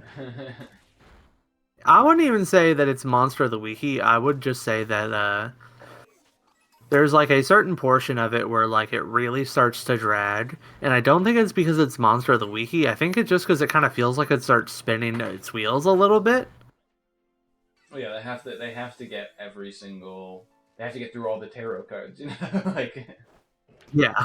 And that's what it's like, alright, we get it. And then it's like, alright, now to get through all the Egyptian gods. Yeah. That being said, though, there's so much that It's so well done. Definitely agree with that. It is heart-wrenching. It's like basically, it's like from the moment that, I don't even say like the moment they get to the town. It's like the moment that, Iggy walks up and realizes that this is the building they're looking for. The moment he gets there, the entire story is like fundamentally different. Yeah. Almost becomes like a horror for some aspect. Yeah. It just becomes like brutal, and it's just like an all-out fight where characters are dropping left and right. It's really nice. Yeah. So it's like Iggy's fight with the Falcon, and the fight with Darby's younger brother is like this like weird kind of like little this like weird little side path where it's like the fight with whatever the Falcon's name was, I forget.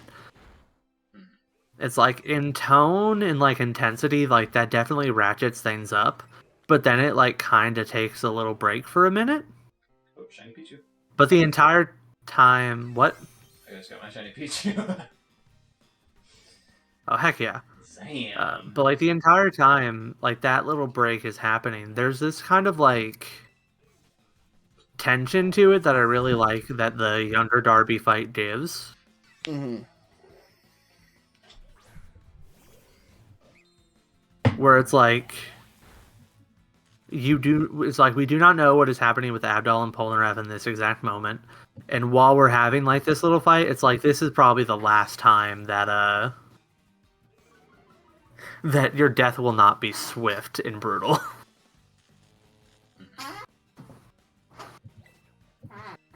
And then the fight with I have so much appreciation for the fact that Abdal dies so fast. And I know that that's obviously a kind of an odd thing to say. But the fact that they are willing to just take him out and like it's for real. Yeah.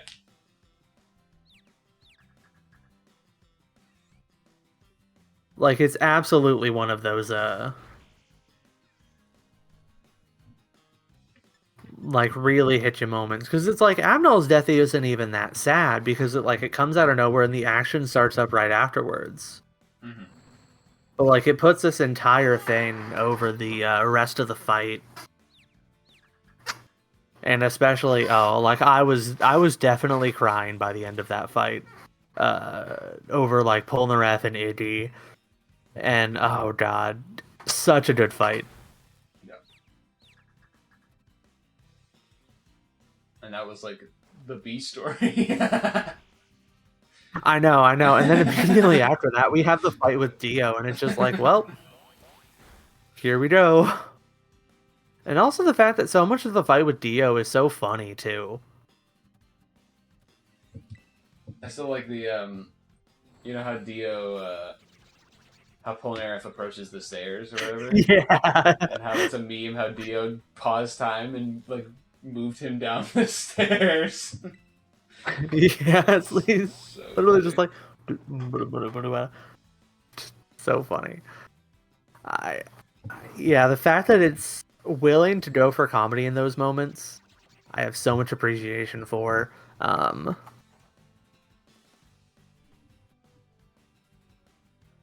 Yeah, the strategies of playing the fight, the fact that Dio will use he's in a life or death fight, and he still uses his time powers for the sole sake of ruining people's dinner.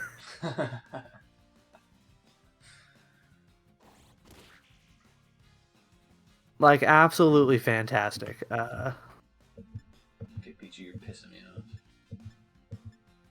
Peachy's paralyzing and confusing me. I also will say that I did not know that Kakyoin died.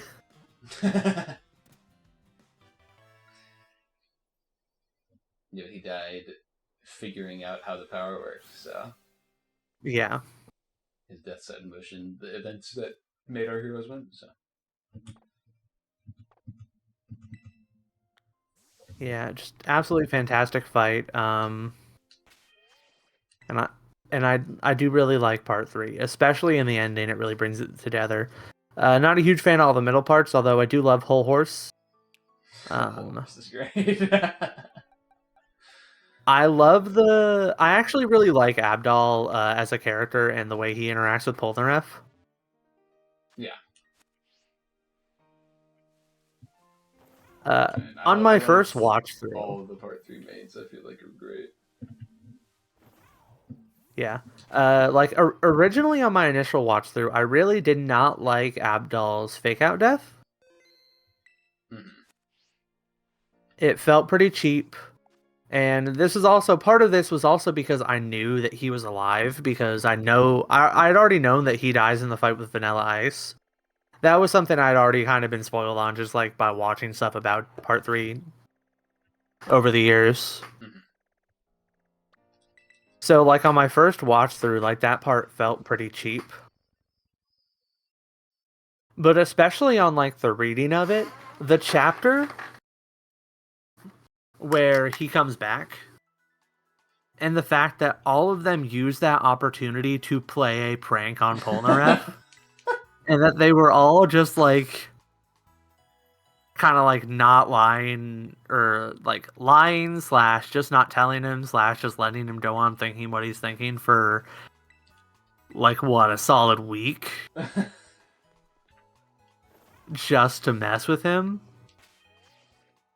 Like, that is so funny, and that chapter is so funny that it honestly makes it worth it. It's pretty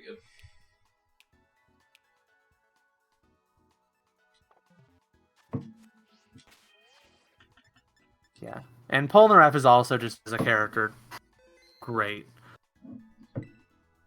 If there was one complaint that I had about part 3, besides like the fact that the pacing kind of drags, it's that I do kind of wish we got a little bit more of Joseph. Yeah, I get that.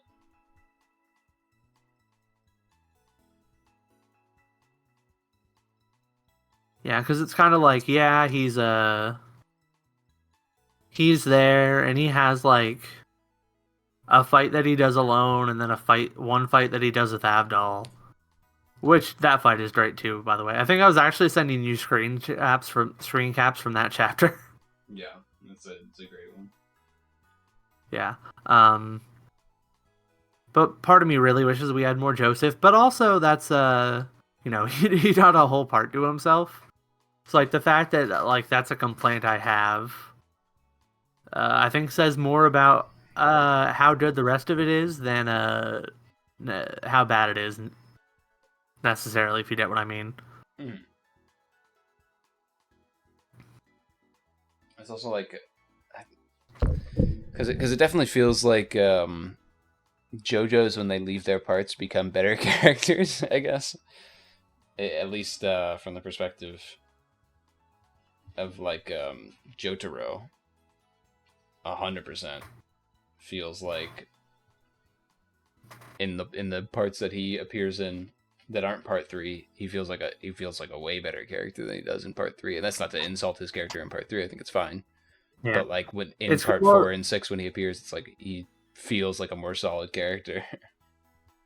yeah, because it's like in part 3, Jotaro is like almost a force of nature, right? Yeah. It's like he is like the vengeance of the Joestar family, like taking human form. Almost. He almost feels like a specter that is following Dio to his grave and putting him back in it.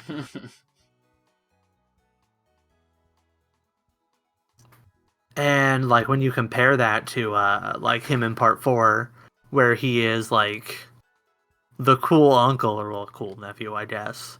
Um,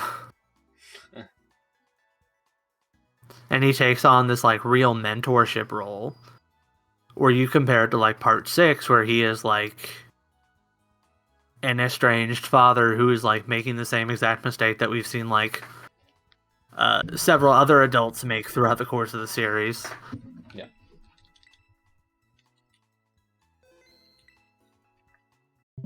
And it's all really good. I do love Jotaro.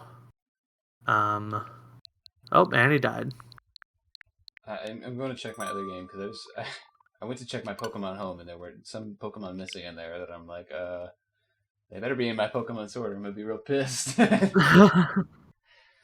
Specifically my shiny fucking Melmetal. Oh yeah. I just had a heart attack, so if that's not in my Pokemon Sword game, I'm gonna freak out a little bit.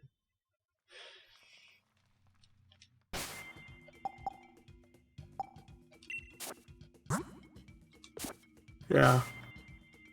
I love Jotaro. Love part 3. Not my favorite, but I love part 3.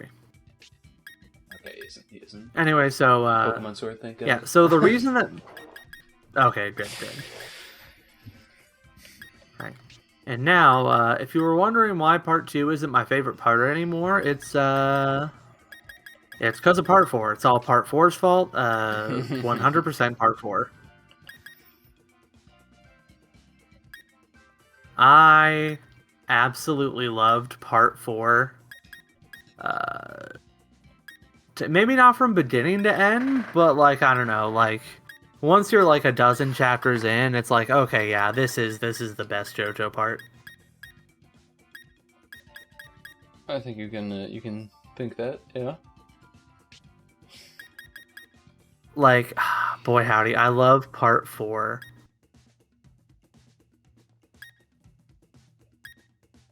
I love it so much. I think.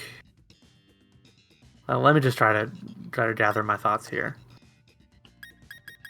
So first of all, part 4 has my favorite cast. Okay. I think that Okuyasu he's such a stupid baby boy, and I love him.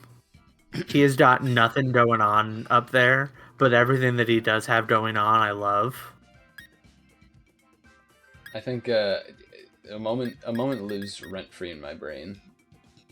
And it's the moment from the part 4 anime where Okuyasu gets that like final power up for the hand, and he just like swipes it across and like just like he's in Zen mode essentially.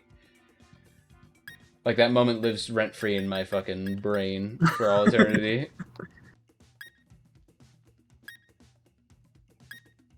Yeah, I think about that one like constantly. I love Okuyasu. He's such a stupid, stupid boy. Um, yeah, so Okuyasu is a big part of it. Also, like, Josuke is fantastic.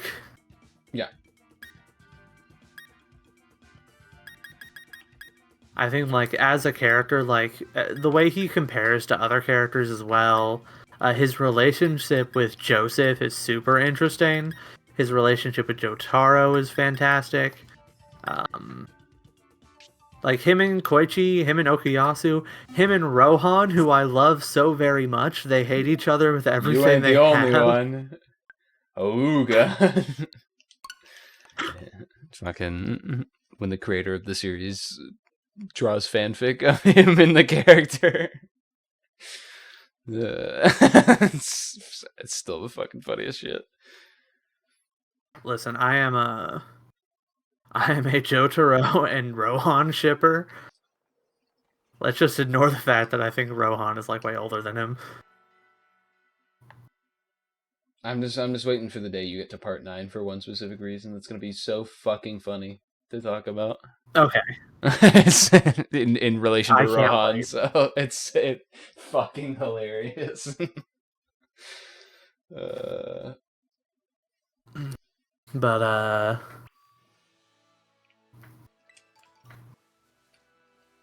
but yeah, I think like the characters are a big part, but there's also a lot about part 4 that just like really hits, just really hits for me. So like there's that moment like it's not even one of my favorite chapters, but like that turning point of the chef episode or chapters where it's like, all right, we're here in this diner and this guy's cooking food and it's pretty suspicious.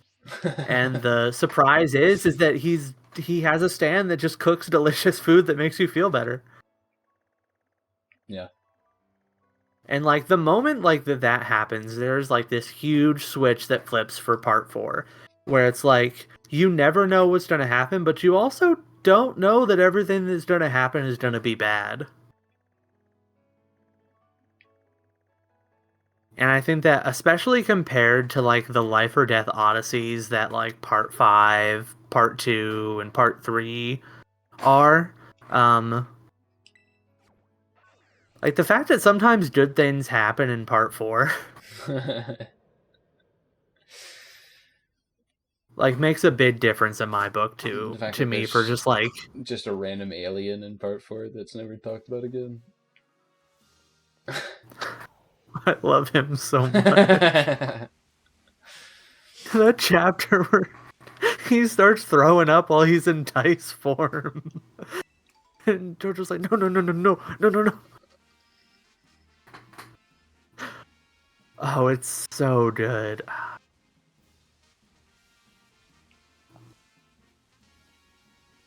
And also, like, we get 2 different, like, arc villains, and both of them are great. That's one thing that I can confidently say I do not think JoJo has failed at yet is villains. They're never been. I've never felt like there's a weak villain in this series. Yeah.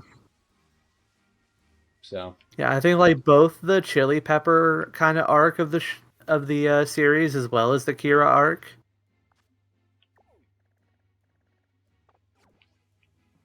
are both just so good. And I personally think that the way that they like kind of lead into and play off of each other as well is really good. Um, like the subtle ways that both Josuke and Koichi grow over the course of the show. I keep on saying show, even though I've only watched like 3 episodes of it. But yeah, part 4 is like hands down my favorite part. I feel like I had a hot take to say about it, but I can't remember what it was.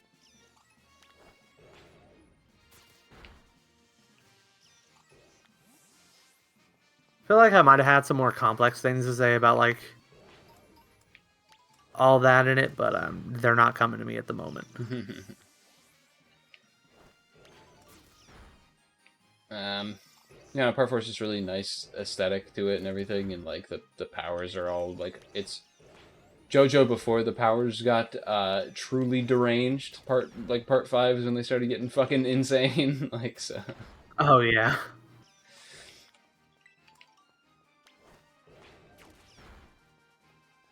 Yeah, part 4 is pretty good. Yeah, it's my favorite. I can understand why it wouldn't be some people's favorites, but So all I'm I saying love is you it. haven't read Part 7 yet. That's true. That's true. That's true. It's my favorite out of the parts I've read. We'll see how I feel when I get to Steely Balls.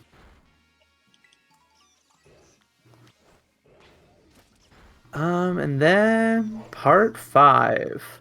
I like part 5. It was pretty good. Part 5 is pretty good. It has one of the most boring JoJos of all time. Geo does nothing the whole series. Bucciarati is the main character of Part 5. I definitely feel that, although I do... Well, I do feel that to a certain extent. I also... I don't know, it never really felt like he did nothing to me, and maybe this was just because of, like... I don't know, the way I paced it out with the way I read it. But it's like, even the fights where it's like, he wasn't the main focus. There was oftentimes, like, you could feel, like, his presence in a certain way, because, like, obviously him and Bucciarati have, like, a very complicated dynamic. Or not complicated, but, like, they're very much interconnected in their goals and how they influence each other. Yeah. And I think his relationships with, like, the entire cast are also really important. And I think that it never felt to me like he did nothing. It just felt like the action was a lot more evenly spread out over the course of the series. Uh-huh. All right, we got another shiny Pikachu. That being said, though, my favorite character from Part 5 is... I feel like this is probably an obvious one, but Mista. Yeah, Mista's great. He's great. I also really like Narancia. Or Narancia? However you say it. I really like him. His death was a punch to the gut. The girl whose name I don't remember. Yes. I think all Part 5 characters are... The main cast is really strong, except for the JoJo himself, in my opinion. Not the worst JoJo. And I personally... Yeah. He's not the worst JoJo, that's Jonathan. So, you know, Jonathan got him beat there. Definitely not the best.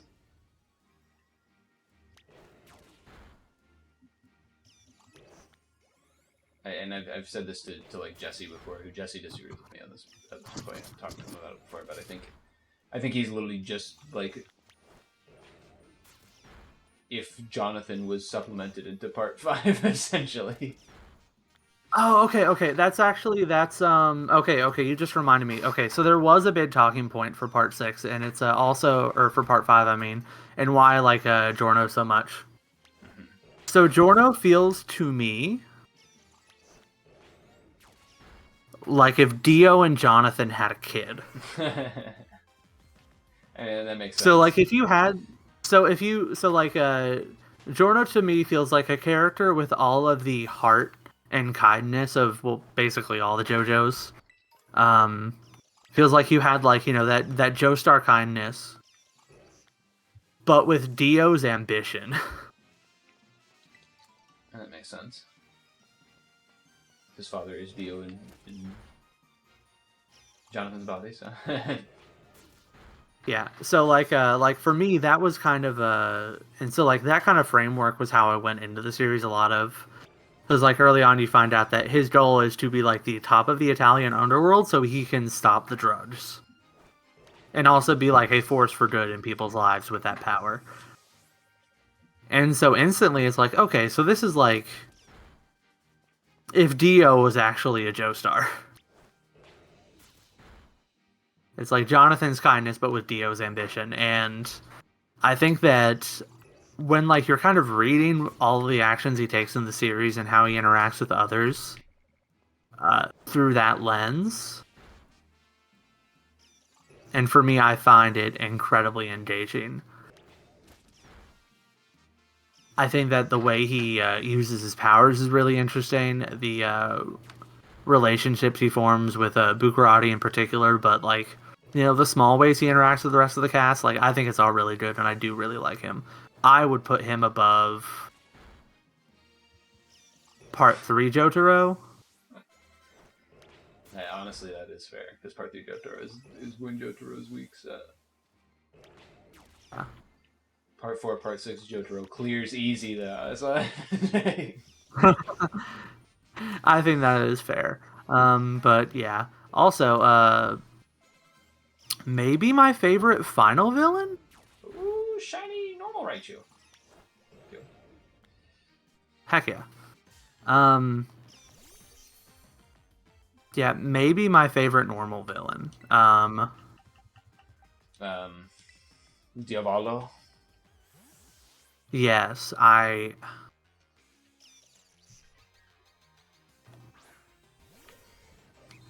there's something so compelling about him and what's the name of his altar? I don't remember. Because it's Diavolo and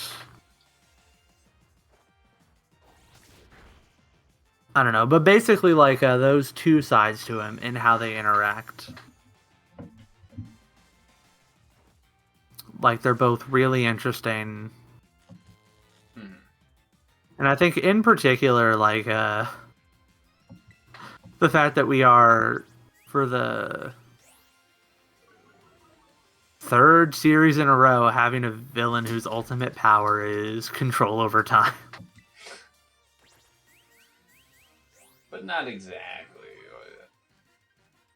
Yeah, not exactly. It's different each but time. It's different each time.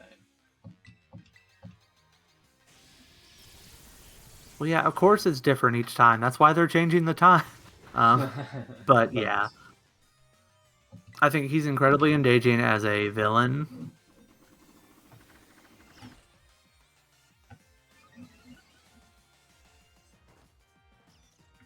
This shit is not gonna hit.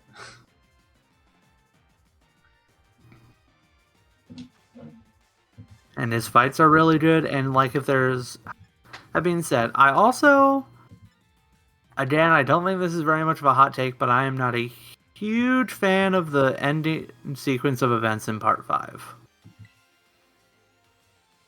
Okay. I wouldn't say I'm a huge hater of them. Mm-hmm.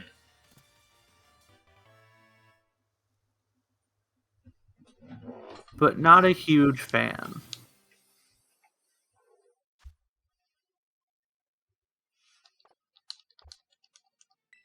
I get that. And I'm even like, yeah, and I'm even not sure like what I would change about it necessarily.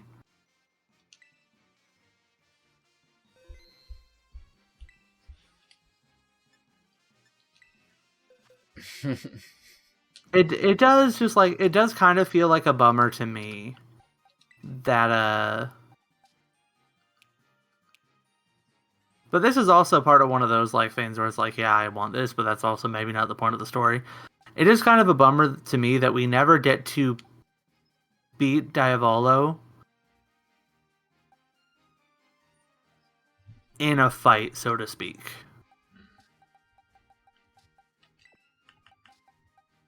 Like, people figure out like little workarounds around his power, like little ways to still hit him, or to survive, which are all really interesting. But like, we never actually get to have that like fight where we just win. It's more like we survive, and then Giorno gets the power that puts him into his own personal hell. Which, like, so I guess it's not so much the ending, but it's like there are certain things that didn't happen in the ending that I wish had. I can get that. I can get it.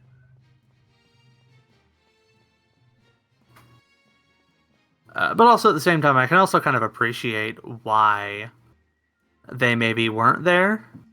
Like, you could maybe make the argument that even Araki didn't know how to beat him, but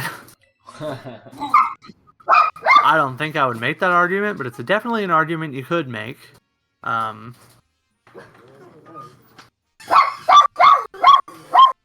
home, my love.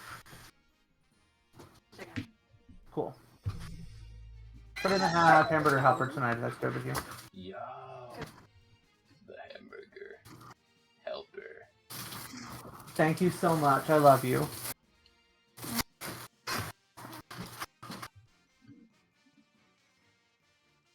She got me a present. She's so sweet. Was it Tamagotchi? No, it is a, Oh, the Tamagotchi is on your desk in our bedroom, by the way.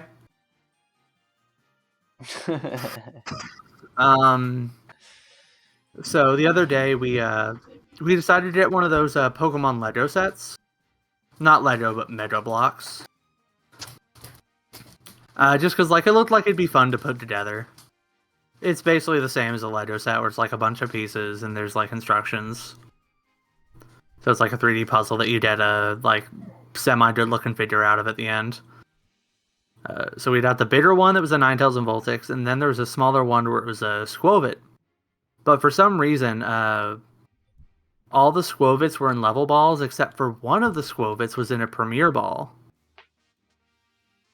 And it's one of those ones where it's like a little Pokeball on the shelf with like the cardboard around it that says what it is.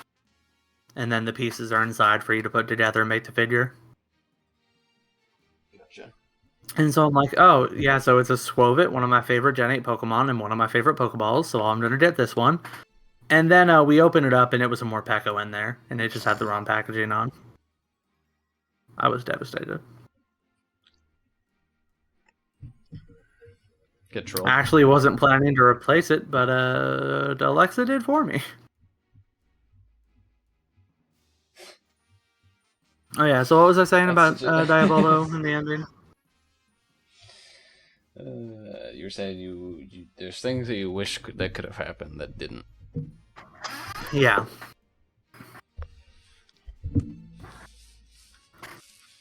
And the big ones are, I wish that we had gotten a fight where we actually beat Diabolo.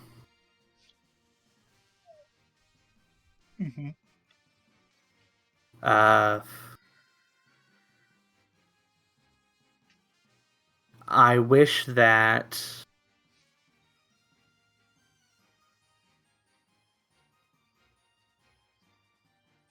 what's his name? The guy who just pieces out halfway through from the main cast. Well, you know why that he is, does one right? fight. Do you know why that is? No, why? So originally Araki had written him to betray them, but as he was writing the characters, he felt like they had such like camaraderie that he didn't want him to actually betray the group, so instead he just had him leave. Oh yeah, so like he didn't betray him, but he didn't go with him. Yeah. Yeah. I like that. And I also like him as a character, and I also have the appreciation that he was willing to just let him stay. Let him stay there. Mm-hmm. That sucks because I think he might have had like my favorite stand of all the gang. So. Oh yeah, his stand has a really cool design and a cool power set. We just only get to see. But there's also like, oh. It was also like almost like a Hunter x Hunter-esque moment where it's like, yeah, I'm just willing to let this character that we've devoted time and energy to. He's just gone now. He's left. Yeah. And I have a lot of respect for that. It's like when, speaking of Hunter x Hunter, it's like when we talked about how Togashi was talking about how like sometimes he writes a character and then he's like, I can't make this character do the thing that they wouldn't want to do, you know? Like I Yeah. can't force this character to do this thing when they definitely wouldn't want to do it. It's like he couldn't force the character to betray them when he knew that's not what the character wanted to do, so he had to make them leave instead, you know?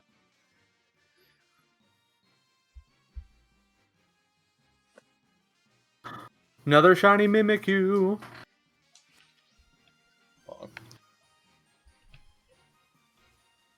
Yeah, You know what I think I've actually like just now talking it out a little bit, kind of come to a more solid conclusion about how I feel about Part 5's ending.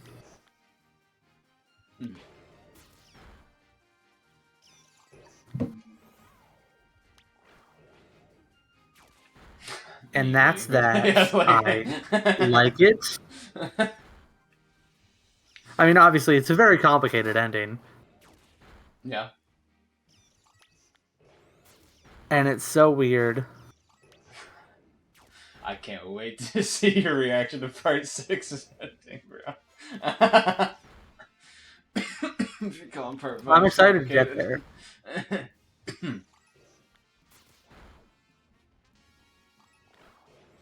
Yeah, I don't know. I lost it. Yeah, I like Part 5's ending. Things I like about it. Things I wish it had. Maybe I'll write a 1,000-word essay on it in a few years. Who knows? I think Part 5's ending is just fine. I like how the villain gets his comeuppance in a really like cruel way that kind of befits how you'd expect, you know, Dio to do it almost. Oh yeah. The son of Dio, it makes sense that he'd do it like that.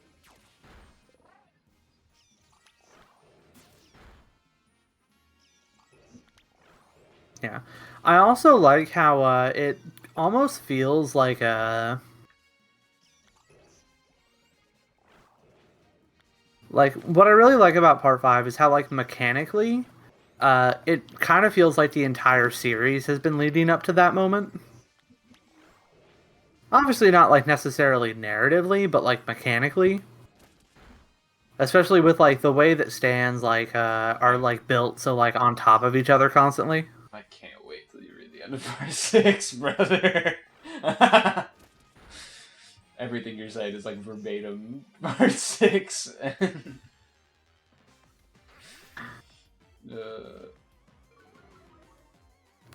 I guess I do just need to get around to reading parts.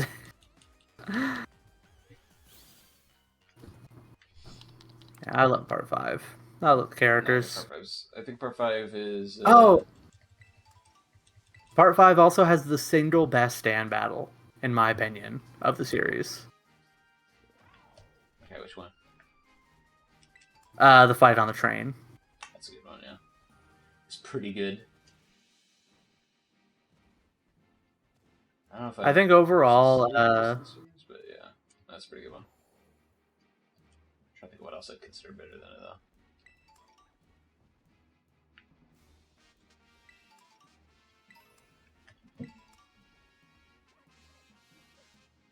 Yeah, I can't think of it. like obviously you could put like some of the final battles above that one, because obviously that one doesn't have the same level of hype as like the end of Part 3 or the end of Part 4. I don't know, the 7-page Aura or whatever.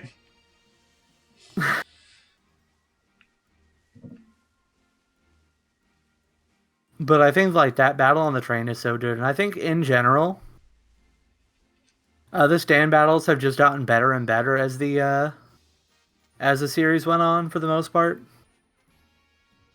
Yeah, well, they've had to be like more creative necessarily because of the way, you know, you can't just do the same shit over. Yeah, you can't just do the same thing every day. You know, in Part 3, the stands were like, his stand's a big old sun, and you gotta hide behind rocks so you don't get obliterated by the sun. So it's a simpler time. Yeah.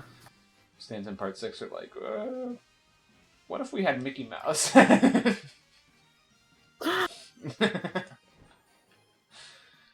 What if Mickey Mouse came to life and hunt you down and killed you? And also, there is no more Mickey Mouse anymore. He's gone. Yeah, what did they do in the translations?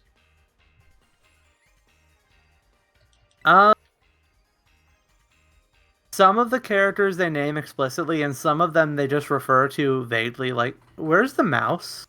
That's funny. I don't remember exactly how all of them are.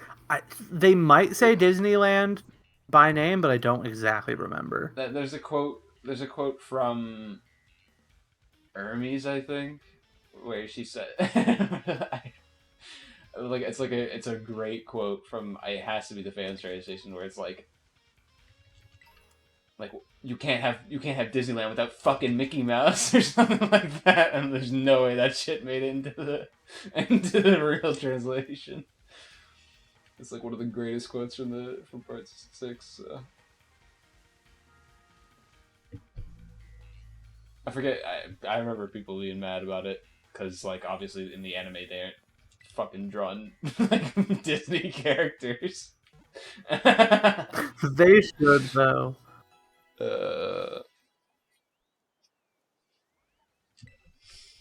I have no idea what they did in the anime. I should probably watch that just to see what they did because it's probably funny as fuck.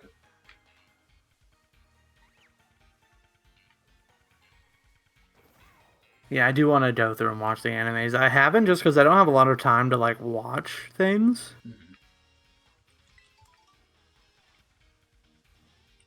I mean, I think you'll love Part 4's anime. It's really good. It's kind of goated.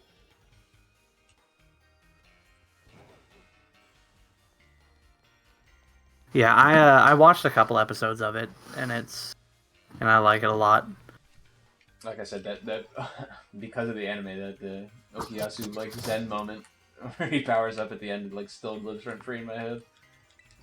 Just like the flow of the movement and like the animation and everything, and just like I can remember it like frame by frame in my head. Mm-hmm. So yeah, Part 4 is pretty great. Oh, Okuyasu, my child. And then the Part 5, I haven't watched the Part 6 anime, but because it's like a weird Netflix like batch release apparently was done really poorly and the animation quality isn't great, so it's kind of unfortunate. But oh yeah, if it had to happen to the part, at least it happened in Part 6. Is what I'll say. I hope Part 7 doesn't get the same treatment.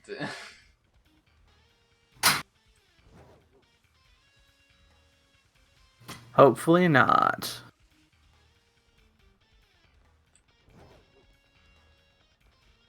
Because yeah, my ranking up to the point that you've read is probably like from least to most favorites, like 1, 6, 5, 2, 3, 4, probably. So if it had to happen to a part, you know. Yeah, I think that's a fair ranking. If I were to rank them, it would probably be. I mean, I can't really rank 6 because I haven't finished it yet.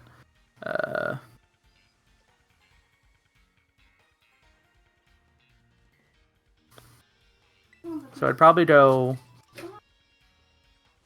1, 5, 3, 2, 4, and then 6 would probably be either above or below 5. Yeah, more or less very similar to mine, so. Yeah. Just with a couple swapped around. Yeah. Yeah. And that's just. I just like part 2 a lot more. It's fair. It's one of those things where it's like, you know, if I had to rewatch one, I'd probably just rewatch part 2 instead of part 3. It's part 3 so long. Yeah. But part 4 is like it's executed. Mwah, it's done very well. Yeah. Even though I like individual parts from other parts better than part 4, I think part 4 is the whole package. It does really well. Yeah.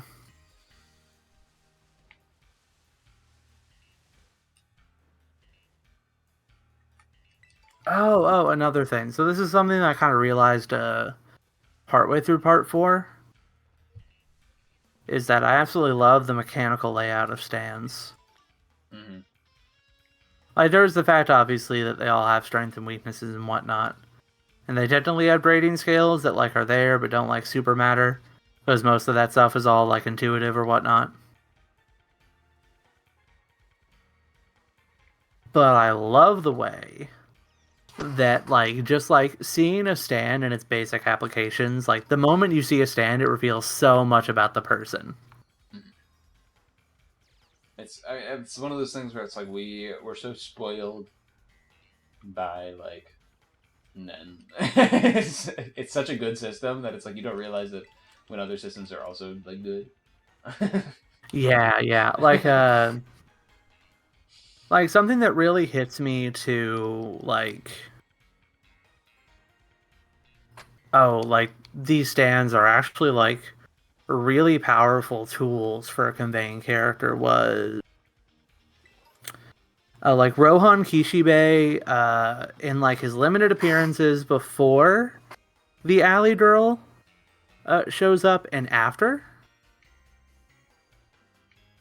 Because like we see him use his stand a couple times, or we see his stand power, but he never actually manifests a stand until a stand is in like the physical body that is separate from your own.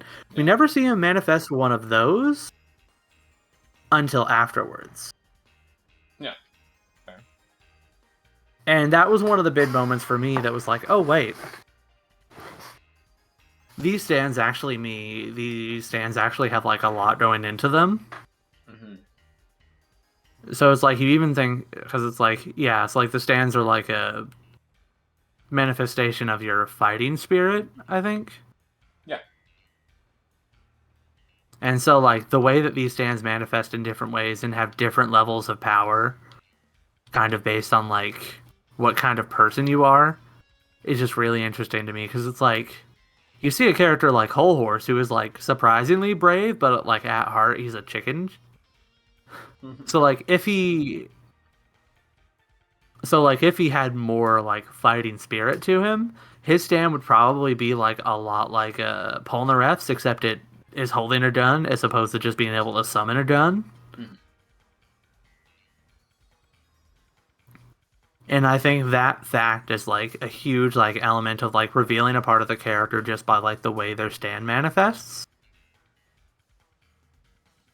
Was I think that's definitely like a strength of Hirachi, especially because he's like a fashion designer in real life as well. Like he knows how to like kind of exemplify that part of like people.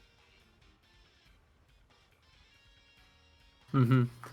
And like it's like it goes more than just like even just like the design of the stand, but like the way it manifests too.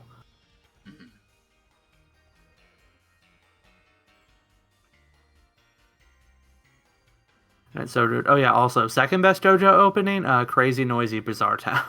That's pretty good. I got a real soft spot for Chase from part 4. That's also fair. That's the second one, right? That's a chase you, I don't chase you. Yeah.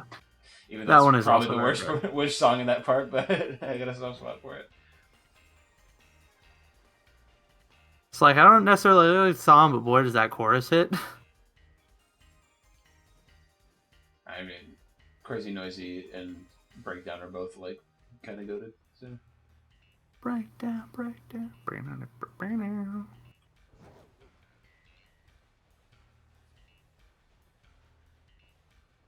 I just fucking love fighting go.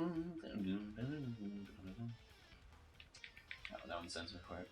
But yeah, no, I think a lot of people consider like all JoJo openings to be really good. I mean, I don't know, part 6, like I said, literally have not consumed any of that media. So I watched the first part 6 opening and really liked it. I have not watched the second one because I didn't want to like pick up any like incidental spoilers. But like watching the part 6 opening when I hadn't read much of it yet.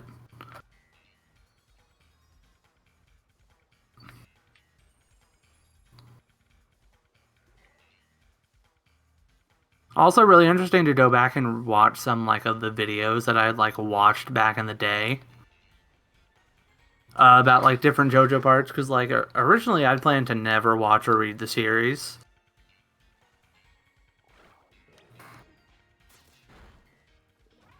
It was just something that I never really planned to partake or engage in.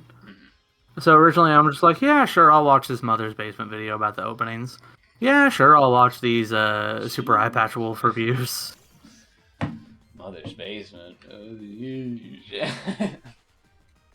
Get this guy some help.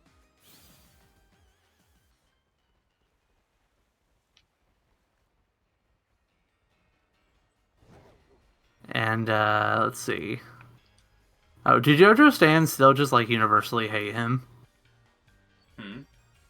I don't know. Do JoJo fans still universally hate Mother's Basement? I don't know how long they hold grudges for. Just never found him a very interesting person. I guess my opinion is if you base your channel off of really shitty opinions, you should just shut the fuck up.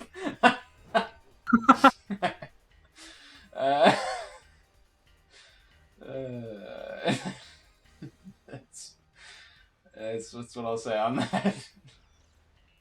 It's one of those things where I haven't watched the channel in like years, so I really don't know the guy. Yeah. It's like, yeah, I think because I do like something I that don't think watch everyone his on the internet stuff. should do when they don't like something. They just stop watching it and It's don't just think not about watch. it. Yeah. Yeah, I still watch his stuff occasionally. I think it's still fine for the most part. One funny thing though is that I still follow him on Twitter from when like I watched all of his stuff like all the time, and about like every couple of months, he'll like say something about an anime. Like here recently, he made a video about like classic anime that are getting harder to watch. Because it's like harder to find them. Like I think FMA. Yeah, like the 2003 Full Metal Alchemist. It's like the original Full Metal Alchemist anime is I think there's only one streaming service left that you can watch it on, and it's like one of the less popular ones because it got removed from Crunchyroll, I think. It's fair. And so like it's very possible that that one like won't be watchable pretty soon, at least legally. And so like underneath like the Twitter post where he's like, I made a new video to watch it, a whole bunch of people were like, this coming from the guy who says you shouldn't pirate anything. He's like, how do you feel now? And he's like, hey, I made a podcast where I talked all about my opinions on that, and me and that one guy had buried the hatchet like years ago. Why are you still accusing me like this? I do think that is very funny. The shiny Alolan Raichu. I do love Alolan Raichu. Well-baked Malasada. Yeah, I just don't know anything about it, like I said. Yeah, when I don't like something, I just don't consume media on it. So I probably haven't watched a video on it in like at least a decade. So yeah, very fair. Around that long, I don't actually know how long ago I stopped. Actually, he might have. Let me think. Saw a couple videos 2014? Like, maybe in high school. So that would be a decade ago. Yeah. Ugh. I was like, I don't like this guy. I just stopped watching.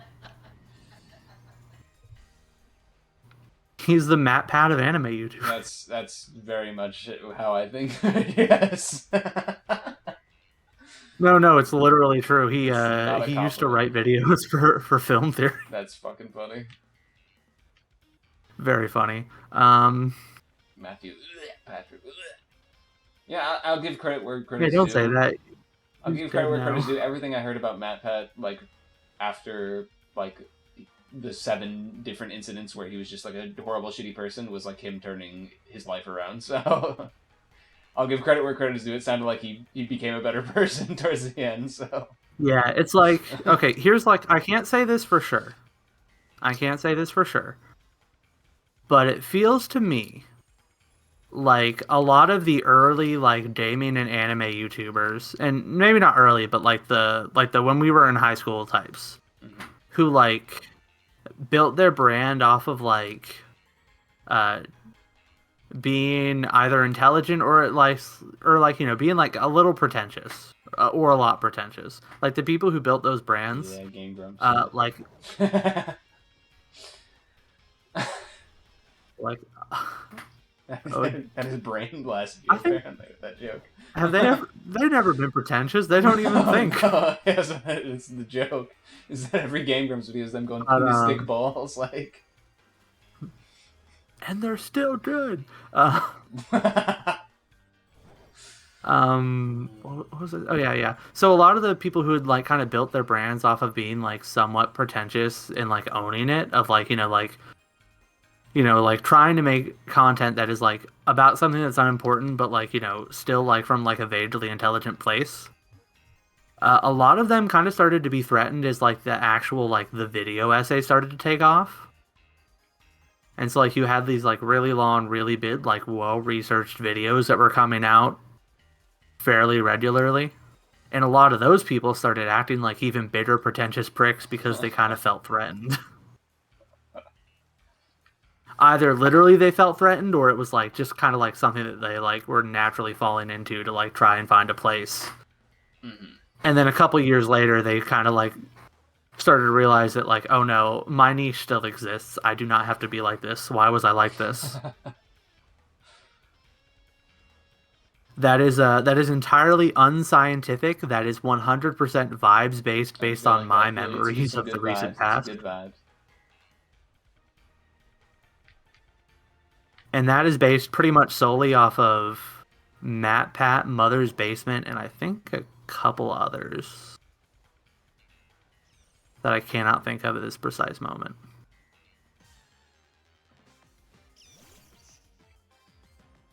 Whew. You know, we never, speaking of popular YouTubers, you ever catch up on that completionist stuff? Gonna be honest, the last time I saw news about it, which was months ago at this point, I'm just like, okay, yeah, you know what? I'm just gonna unsub and not worry about this anymore. Yeah, it's like, I was like, really? It made me kind of sad because I wasn't like a huge fan, but I still another shiny, thanks. I still like kind of enjoyed the content. To be fair, I really didn't watch since what's his face left the other voice. All the controversies around that. Greg, yeah. Yeah, I still remember the day that happened, I was sitting across from you at the lunch table. I just remember it coming out and like everyone being like, he's a piece of shit, and then he came out with like his thing and he's like, actually he's a piece of shit, and I was just like, I don't want to watch these people. Years later, the truth is that they were both kind of pieces of shits, and it's like, yep, that's how it works. Yeah. And then obviously the completionists, yeah, just like actually doing illegal things, and then claiming that it was such a like, how can you have your mother die of a disease and then grift on that disease, and then once people call you out on grifting it, then be like double down and be like, why would I grift on it? My mother died of it. Why would I do that? Why would I betray it? Like, you're such a humongous piece of shit. Like, the level of shithead that you have to be for that is like, holy. Absolutely. It's just disgusting. Yeah, his Let's Play channel actually they went indie. like the two other hosts of it. The other beard bro. Yeah. So for a while now, because with Gerard being on stuff like G4 and whatnot, he had been like an occasional guest on Beard Brothers for a while, and so it was mostly Alex and one of the other writers for The Completionist, Brett Bayonne, who absolutely love, by the way. He's a very funny guy. But yeah, so they actually went indie. So it's like they completely reformatted the Patreon. That's funny. Cut off all old series, and all ties to the completionist. So now it's just like those two going on. Oh, and the original editor for the Beard Bros, or not the original one, but the one who was editing for them who had been their editor for a while. So they just completely cut ties, and now they're Beard Bros on their own. Never said a word about the why for it. At least not on Beard Brothers. They're just like, yep, we're indie now. We're recording this out of Alex's house. It's funny. It reminds me of like the I don't know if you know about the Escapist, how they had like that mass exodus. Oh yeah, I think I remember hearing about that. Yeah, they fired like, I think it was their editor in chief or like some higher up that like basically like was the heart of their company, and just like every single person just left immediately, and they formed their own indie channel and like have like a huge Patreon support now and like just do their own stuff now. It's fucking funny.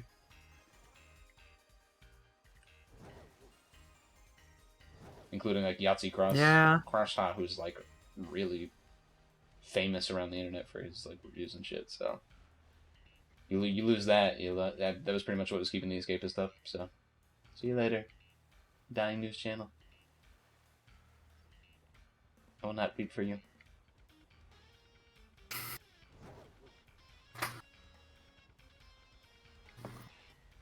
It's funny, we're in the age of we're in the age of YouTubers like going away, dude. They retiring or they're getting canceled. Like Germa retired now. MatPat retired. Like wait, Germa's retired? Yeah. Yeah. Dang. He still streams occasionally, but like he retired from streaming and now he like works for Ludwig. He works for his like company to like help other streamers make like bigger budget streams on smaller budgets, essentially. Cool. Good for him. Yeah. So he's like doing background stuff. It's really, and you can tell he's like really. Yeah. What I'll say about Germa is he's always been like really passionate about like that's why he has like the dollhouse and like all that other shit. He's always been really passionate about like the artistry of streaming. So the fact that he gets to like help other people do that, I think, is right up his alley.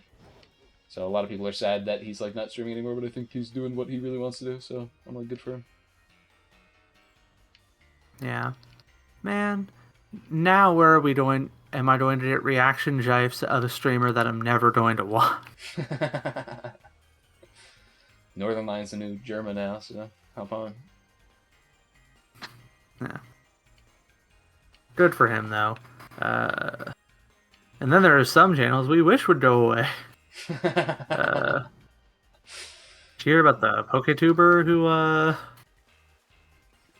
was grooming a minor? Oh yeah, that's right.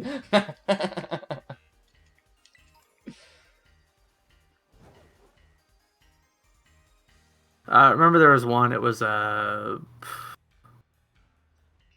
he's still making videos and I'm like, oh man, just leave. Like, you just leave. Yeah, like, one of his best friends, who was a content creator, like, cut all ties with him immediately. It was Lord Envy. Never even heard of him. Yeah.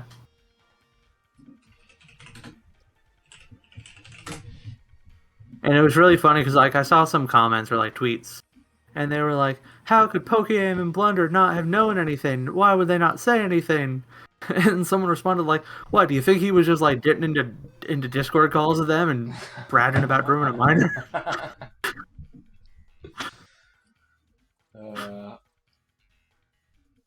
Very, very morbid, but very funny. I think the only PokeTubers I watch are like Wolfie, Picaspree, the one that does like the full dex clears and spends a shit ton of money. What the fuck? Who is that one? I'm not even sure. I do know. I did finally bite the bullet on watching Picaspree videos. Dude, Picaspree videos are great. They're good. They're really well done. Yeah, like it's very well done stuff. Yeah, Wolfie's videos are still great. Even though I miss the days when he made more like low effort regular content, but I also definitely understand why he's doing what he does now. Oh, it's John Stone. That's what I'm thinking of. Yeah, I don't even know who that is. He does like all the like completing the real like Pokedex. So like he'll get like the physical Pokemon Emerald and like all the physical stuff you need and spend like thousands of dollars Oh, to complete the Pokedex in the game. It's pretty great. Oh, and then A-Def, have you heard new greatest PokeTuber just dropped? There's a new king of PokeTubers. You have to check out A-Def. Okay. This is great. It's just ADEF. Some honestly fantastic videos. They're funny and they're filled with math and science. He teaches you a thing or two, and they're funny and they're very good. That's what I'll say. Can the Mach Bike from Pokemon break the sound barrier? I built a working computer inside Pokemon Sapphire. Okay, so these seem pretty cool. I'll check them out. the who can like fly, surf, and whatever. Like those videos are great. Okay, I will check them out. Oh, a new YouTuber I've been watching that's made me very sad. It's not Pokemon related, but I've been watching some videos about urban planning in like walkable cities. Oh, get them. Yeah, I've been watching Not Just Bikes, and I'm like, man, why am I watching this? This just hurts.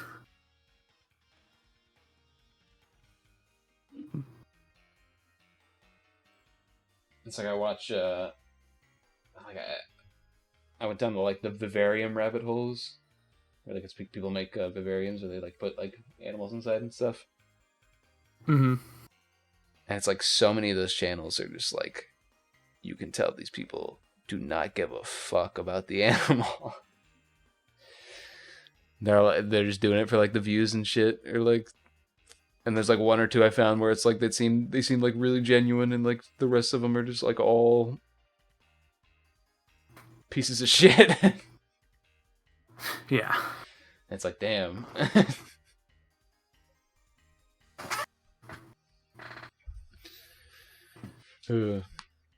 Or even more obscure, it's like that one dude who I watch who randomly just fucking clears fucking drain pipes on roads.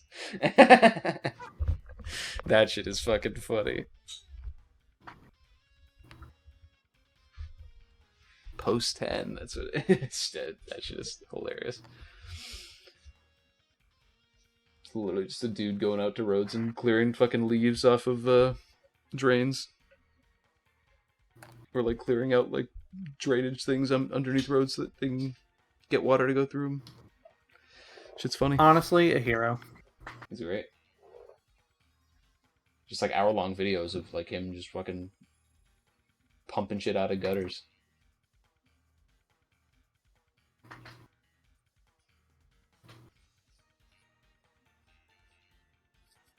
But anyway, we're rambling at this point. We've gone down the YouTuber rabbit hole. Yeah, that's how you know we're my favorite long gone. YouTuber.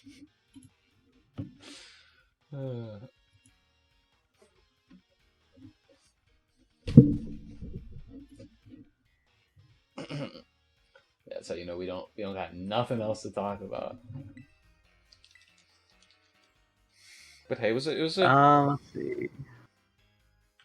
Oh, watching Kaiju number 8. Ooh. The anime's really good. The first season just ended, but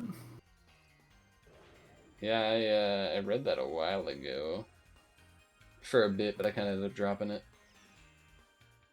Yeah, I read through everything that the anime did. The anime is an improvement on every front. Okay, that's good. Except debatably artwork for a couple of the kaiju, but like the art style that the manga goes for in a couple ones are hard to replicate. Yeah. But I also really only felt that for one fight out of the 12 episodes. So you're saying the story is handled a little more tactfully, and Yeah. I guess that was one of the biggest reasons why I dropped it. It was just like it feels like they're just Okay, yeah. splitzing through this thing. So, yeah, so for reference, so like his like childhood friend who's like now like the most powerful captain or whatever. Yeah. The fact that she even remembers or acknowledges him is not made explicit until like episode 10, like till it's almost over. Like, because like in the manga, it's like almost immediate where she's like, "Man, when are you gonna keep your promise?" Like she says it to herself, like literally in the bath. Yeah. But in the anime, they actually keep that like how she actually feels about him as an adult. They actually keep that ambiguous, which makes it so much better. Yeah, that sounds like it's actually a million times better. Yeah. Yeah, so I recommend watching Gaiju number 8. I feel like there's another one where I'm gonna wait because like so far the anime has just been a market improvement in every way. Maybe. I said it's one of those like Sakamoto days where I just dropped it early, but to be fair, Yeah. Sakamoto days everyone's been pogging up on recently, so I might pick that one back up.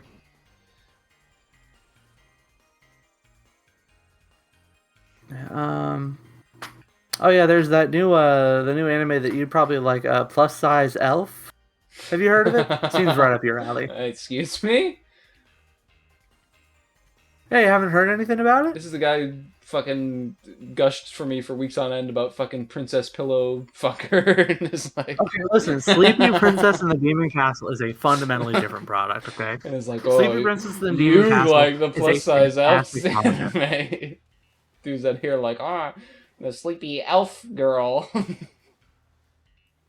Anyway, real talk though, Sleepy Princess of the Demon Castle is a phenomenal comedy anime and absolutely brilliant. You should read it.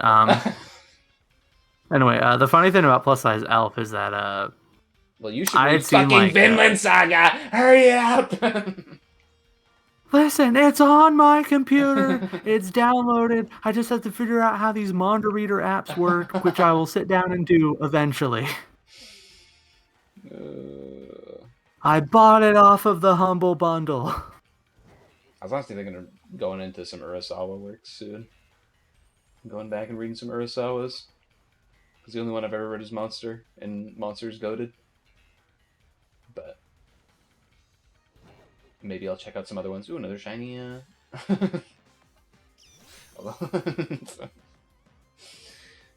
yeah. So the reason I actually brought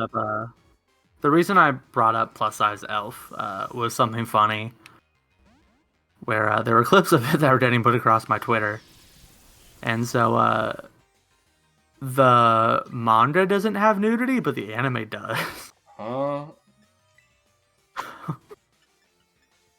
Like the manga was obviously like I looked at the first chapter and compared them to like the scenes that were getting shared.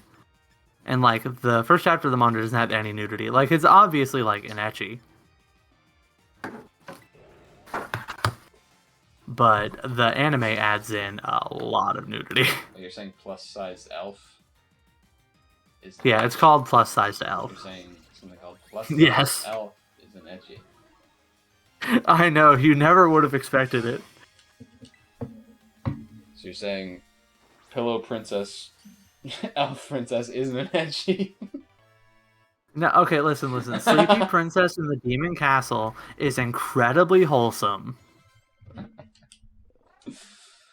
Sure, man. And I didn't just catch my fourth shiny Alolan, aren't you? Like, come on. Listen, don't think about the fact that the main ship in Sleepy Princess in the Demon Castle is a very, very, very old demon whose back hurts, and the human princess that looks like she's 12. Don't worry about it. She's probably not 12. Brother is not doing the work to sell this. And the demon cleric is, in fact, my favorite character in the show. He's fantastic. Much like with Ahsoka, pedophilia is around allowed when we like the character.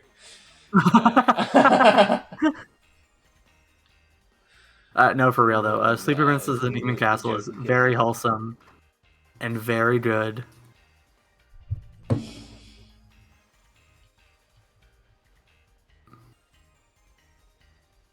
Jesus. The reason it's weird is because I think when the author was first making it, they hadn't decided whether the princess was an actual child or an adult that just looks like a child because she wears pajamas all the time.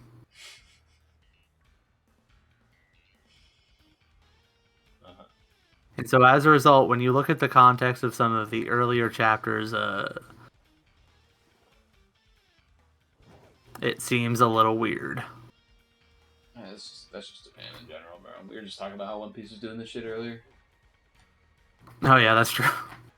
One Piece, Oda trained by the guy who made Rurouni Kenshin, who, if you're wondering, is No, we don't talk about that. got put into jail for fucking terabytes upon terabytes of child pornography on his computer. Don't remind me. The worst part is that Rurouni Kenshin is so good.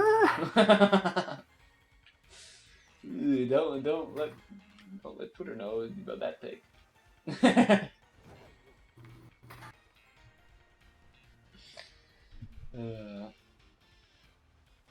It's the same reason why I like Made in Abyss is so good. Like, it's so fucking well written. All the characters are really well written, and the villains are like really interesting. But it's also like super fucking creepy with its child main character. Like, come on, man, you can't just fucking be normal. That's why like when people bring up like shows that they're watching, like, and they're like, "What shows are you watching?" There's a 0% chance I'm ever bringing up any anime show to anyone who hasn't already talked to me about an anime before. There's a literal 0% chance. There's like two anime shows that I feel like I could recommend to a normie, and it's like Full Metal Alchemist Brotherhood and like I can't even think of a second one off the top of my head. One Punch Man. That's it. One Punch Man. We have Spy Family now. I'm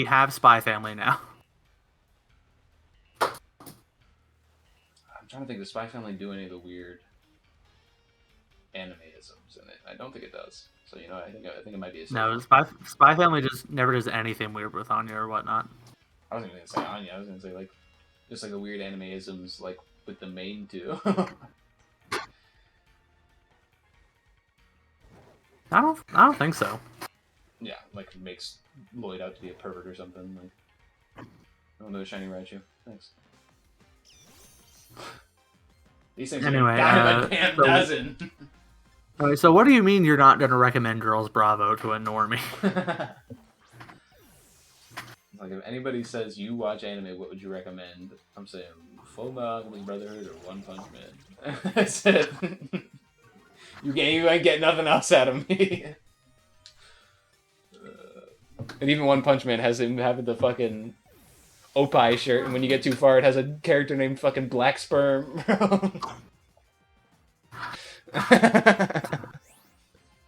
No, listen, it's like, hey, listen, I haven't never really watched much anime, but I like kind of want to get into it. What do you recommend? I'm like, oh, I know this little show called Jobless Reincarnation. I think you really like Goblin Slayer, bro. Just make them never want to watch an anime ever again. Yo, you should really check out Berserk. It's a really nice, like, it's like Game of Thrones, dude. You'd really like it. You know, that being said, I do think that Western tolerances for that have gotten better since Game of Thrones: The Walking Dead. What has gotten better? Western people's tolerance for that kind of nonsense. I guess. I'd never recommend Berserk to somebody who doesn't know, like it's so hard to recommend Berserk because like you have to give it the caveat of it's gonna be a fucking horrible, miserable thing that you're about to read. Like, Yeah. and the worst part is it isn't even the worst thing I feel like I could recommend somebody in that aspect. Brother, never if you are ever in if you're ever in like any form of depression, you ever feel like you feel like a piece of media could tip you over the edge, brother. And never set your eyes upon Oyasumi Pun Pun. Like, that shit will fucking ruin you. Yeah, I keep on seeing it on the Viz app. It's I'm like, I've heard this is really good, but I know for a fact I should not read it. It's phenomenal, and it's one of the most horrible things I've ever read. It's disgusting, and it made me depressed for like a week after reading, and it's also one of the best pieces of media I've ever read. So that's what I'll say about Oyasumi Pun Pun, bro. Like, made me have like the most fucking nostalgic depression fit I've ever had. Fucking disgusted me and disturbed me on so many levels. One of the best pieces of media I could ever talk about.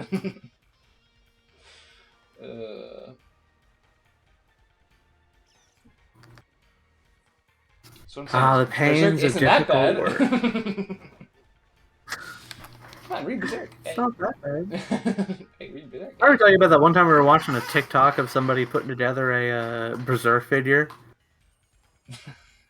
No. I can imagine. Oh, yeah, it was like, because it was like they were assembling like a figure of Griffith. And we're like, okay, that's kind of a neat figure. It's like, wait, why is this out? And then there was another character that was put on top of it. It was scarring and terrible. Yep.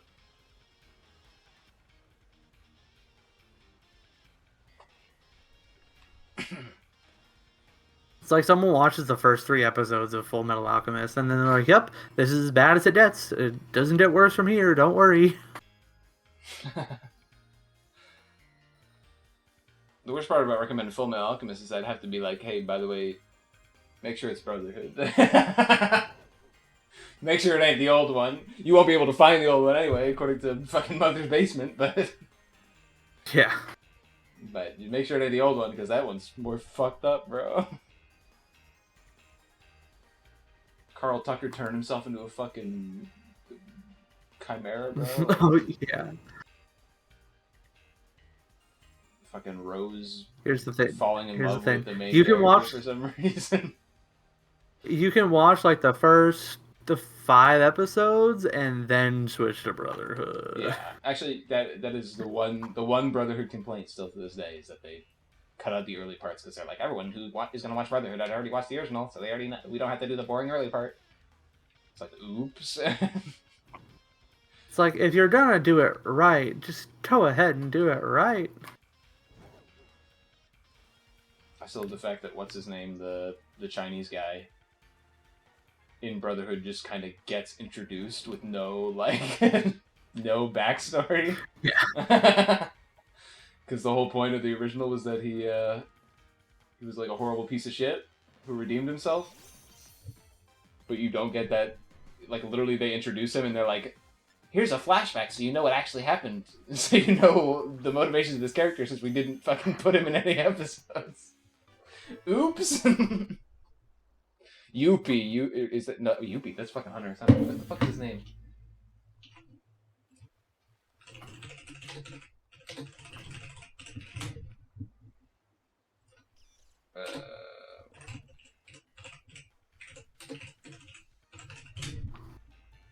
Zing. No, that's not Zing. That's the fucking place where fucking Ling comes from. Yeah. What's his name? What's his fucking name? He does one fucking thing.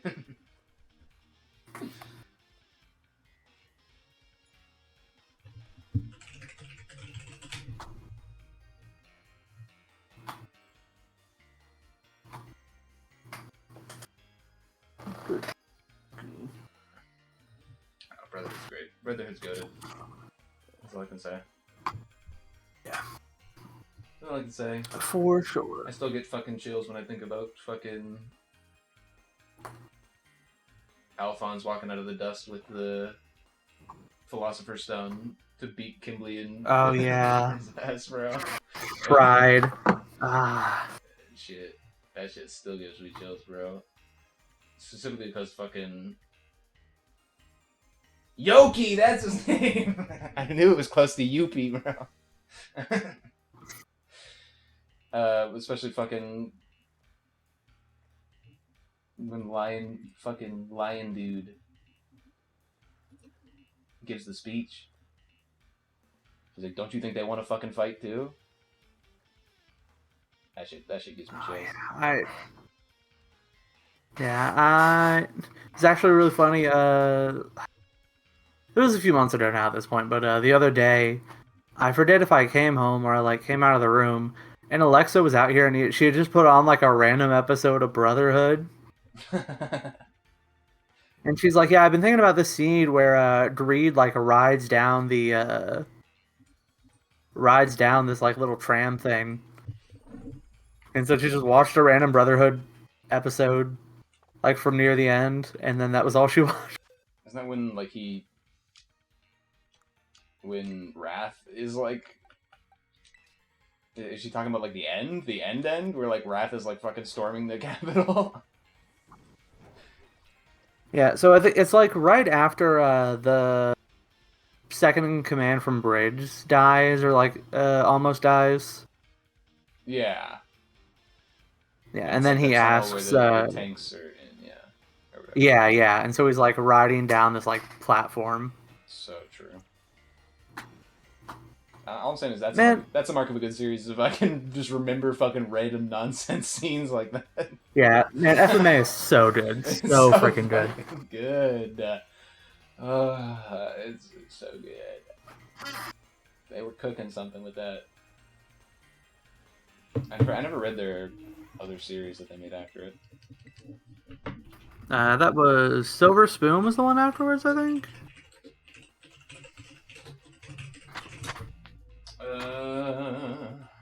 Miss Arakawa. What else did she make?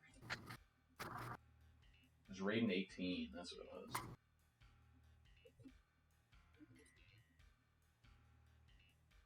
I've never heard like anyone ever talk about it, you know?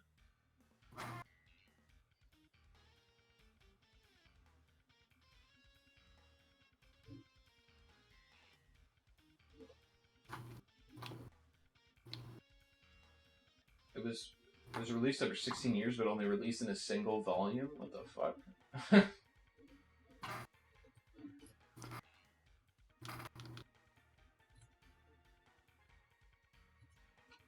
Honestly, Slay Queen. Yeah, Silver Spoon's another one as well.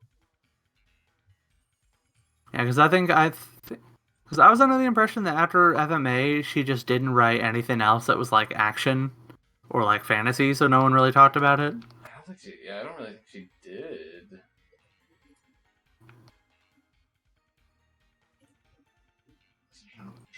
I mean,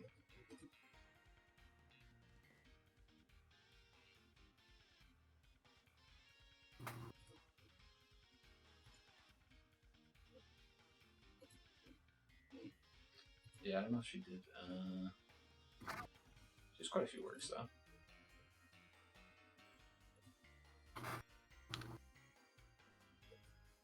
Our most recent one started in 2021. It's called Demons of the Shadow Realm. Oh. And the main character looks like Hawkeye. Oh, heck yeah. Time to check it out. Man, it's still... It was in celebration of the 20th anniversary of Full Metal Alchemist. Oh. That's neat.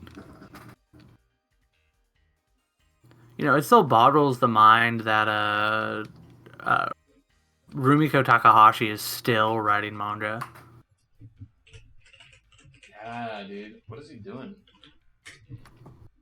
Or what is you doing right now? So it's a series called Mao. It's like it's a supernatural thriller with romance elements where the male lead is from a period in the past. I've seen this before. The female lead is Hold from on, hold on. I recognize this. Wait a second.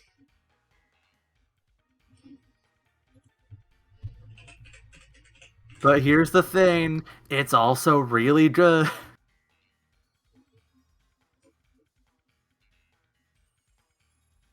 Like, it's hard to say if Mao is better than Inuyasha, but Mao is definitely still really good in its own right. I need to just fucking start reading Urasawa stuff already.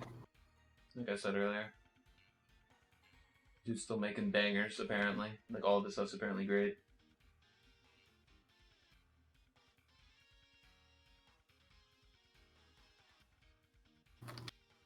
How insulting is it that, like, all these people have made, like, really good stuff that I still haven't gone back and read or watched, and then they're still making good stuff now? Like, what the frick? The good stuff in question.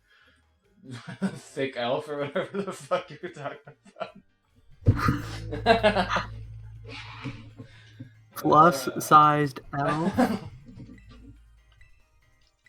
Anyway, listen, don't you dare compare Sleepy Princess to the Demon Castle. Sleepy Princess is art.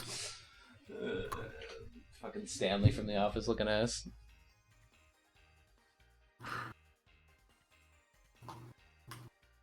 Listen, I promise you, it's really good. Listen, don't mind that one of the characters' names is translated as Bussy. You already told me this don't one. worry about that.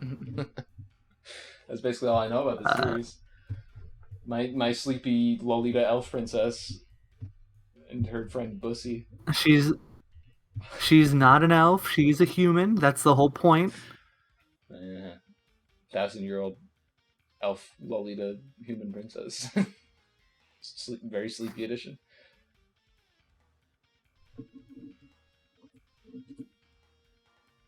I get it. You're pissed, okay? I'll stop ragging on you. Listen, one of these days I'm gonna get you to read it. You're gonna be laughing your butt off for like 100 chapters, and then you're gonna cry. Like 200 chapters in, you're gonna be like, "All right, Cory, you were right. I stand the demon cleric." You want to read 20th Century Boys with me? Yeah. What? You want to read 20th Century Boys with me? Read along. What is 20th Century Boy? It's like a seminal Urasawa work.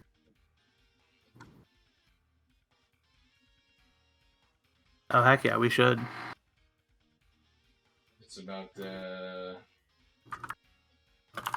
it's coming of age is what I remember. I don't actually know anything about it. I just know that like everyone says it's fucking fantastic.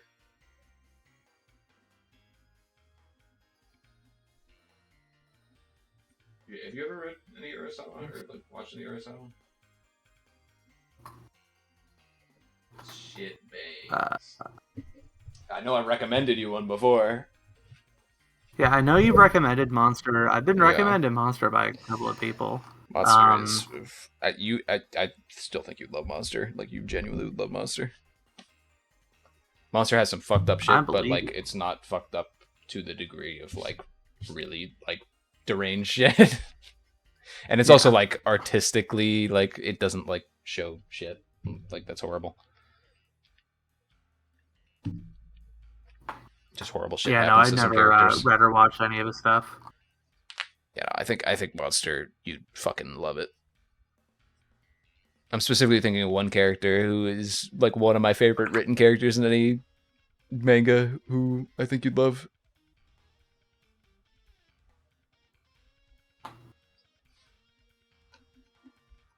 So,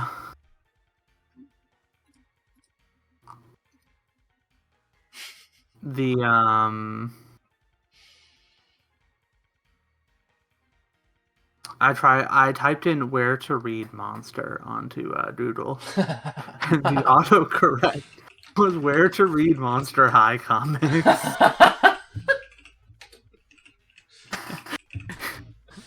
I come back like, listen, like I'm not gonna say this is bad, but like I'm shocked at how impacted you seem to have been by it. I think you genuinely have to buy it physical. I don't know. Actually, no, Viz might have it. I think about it. It would either be because if Viz doesn't have it, no, Viz. Yeah, it's not on their app or website, but Viz is the one who distributed it.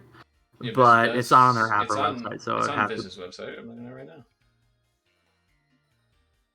to read or just to buy. It's just to buy. So yeah, you have to buy it physical. Yeah. Yeah. That's fucking sad. Why the fuck? Huh? Why don't you this?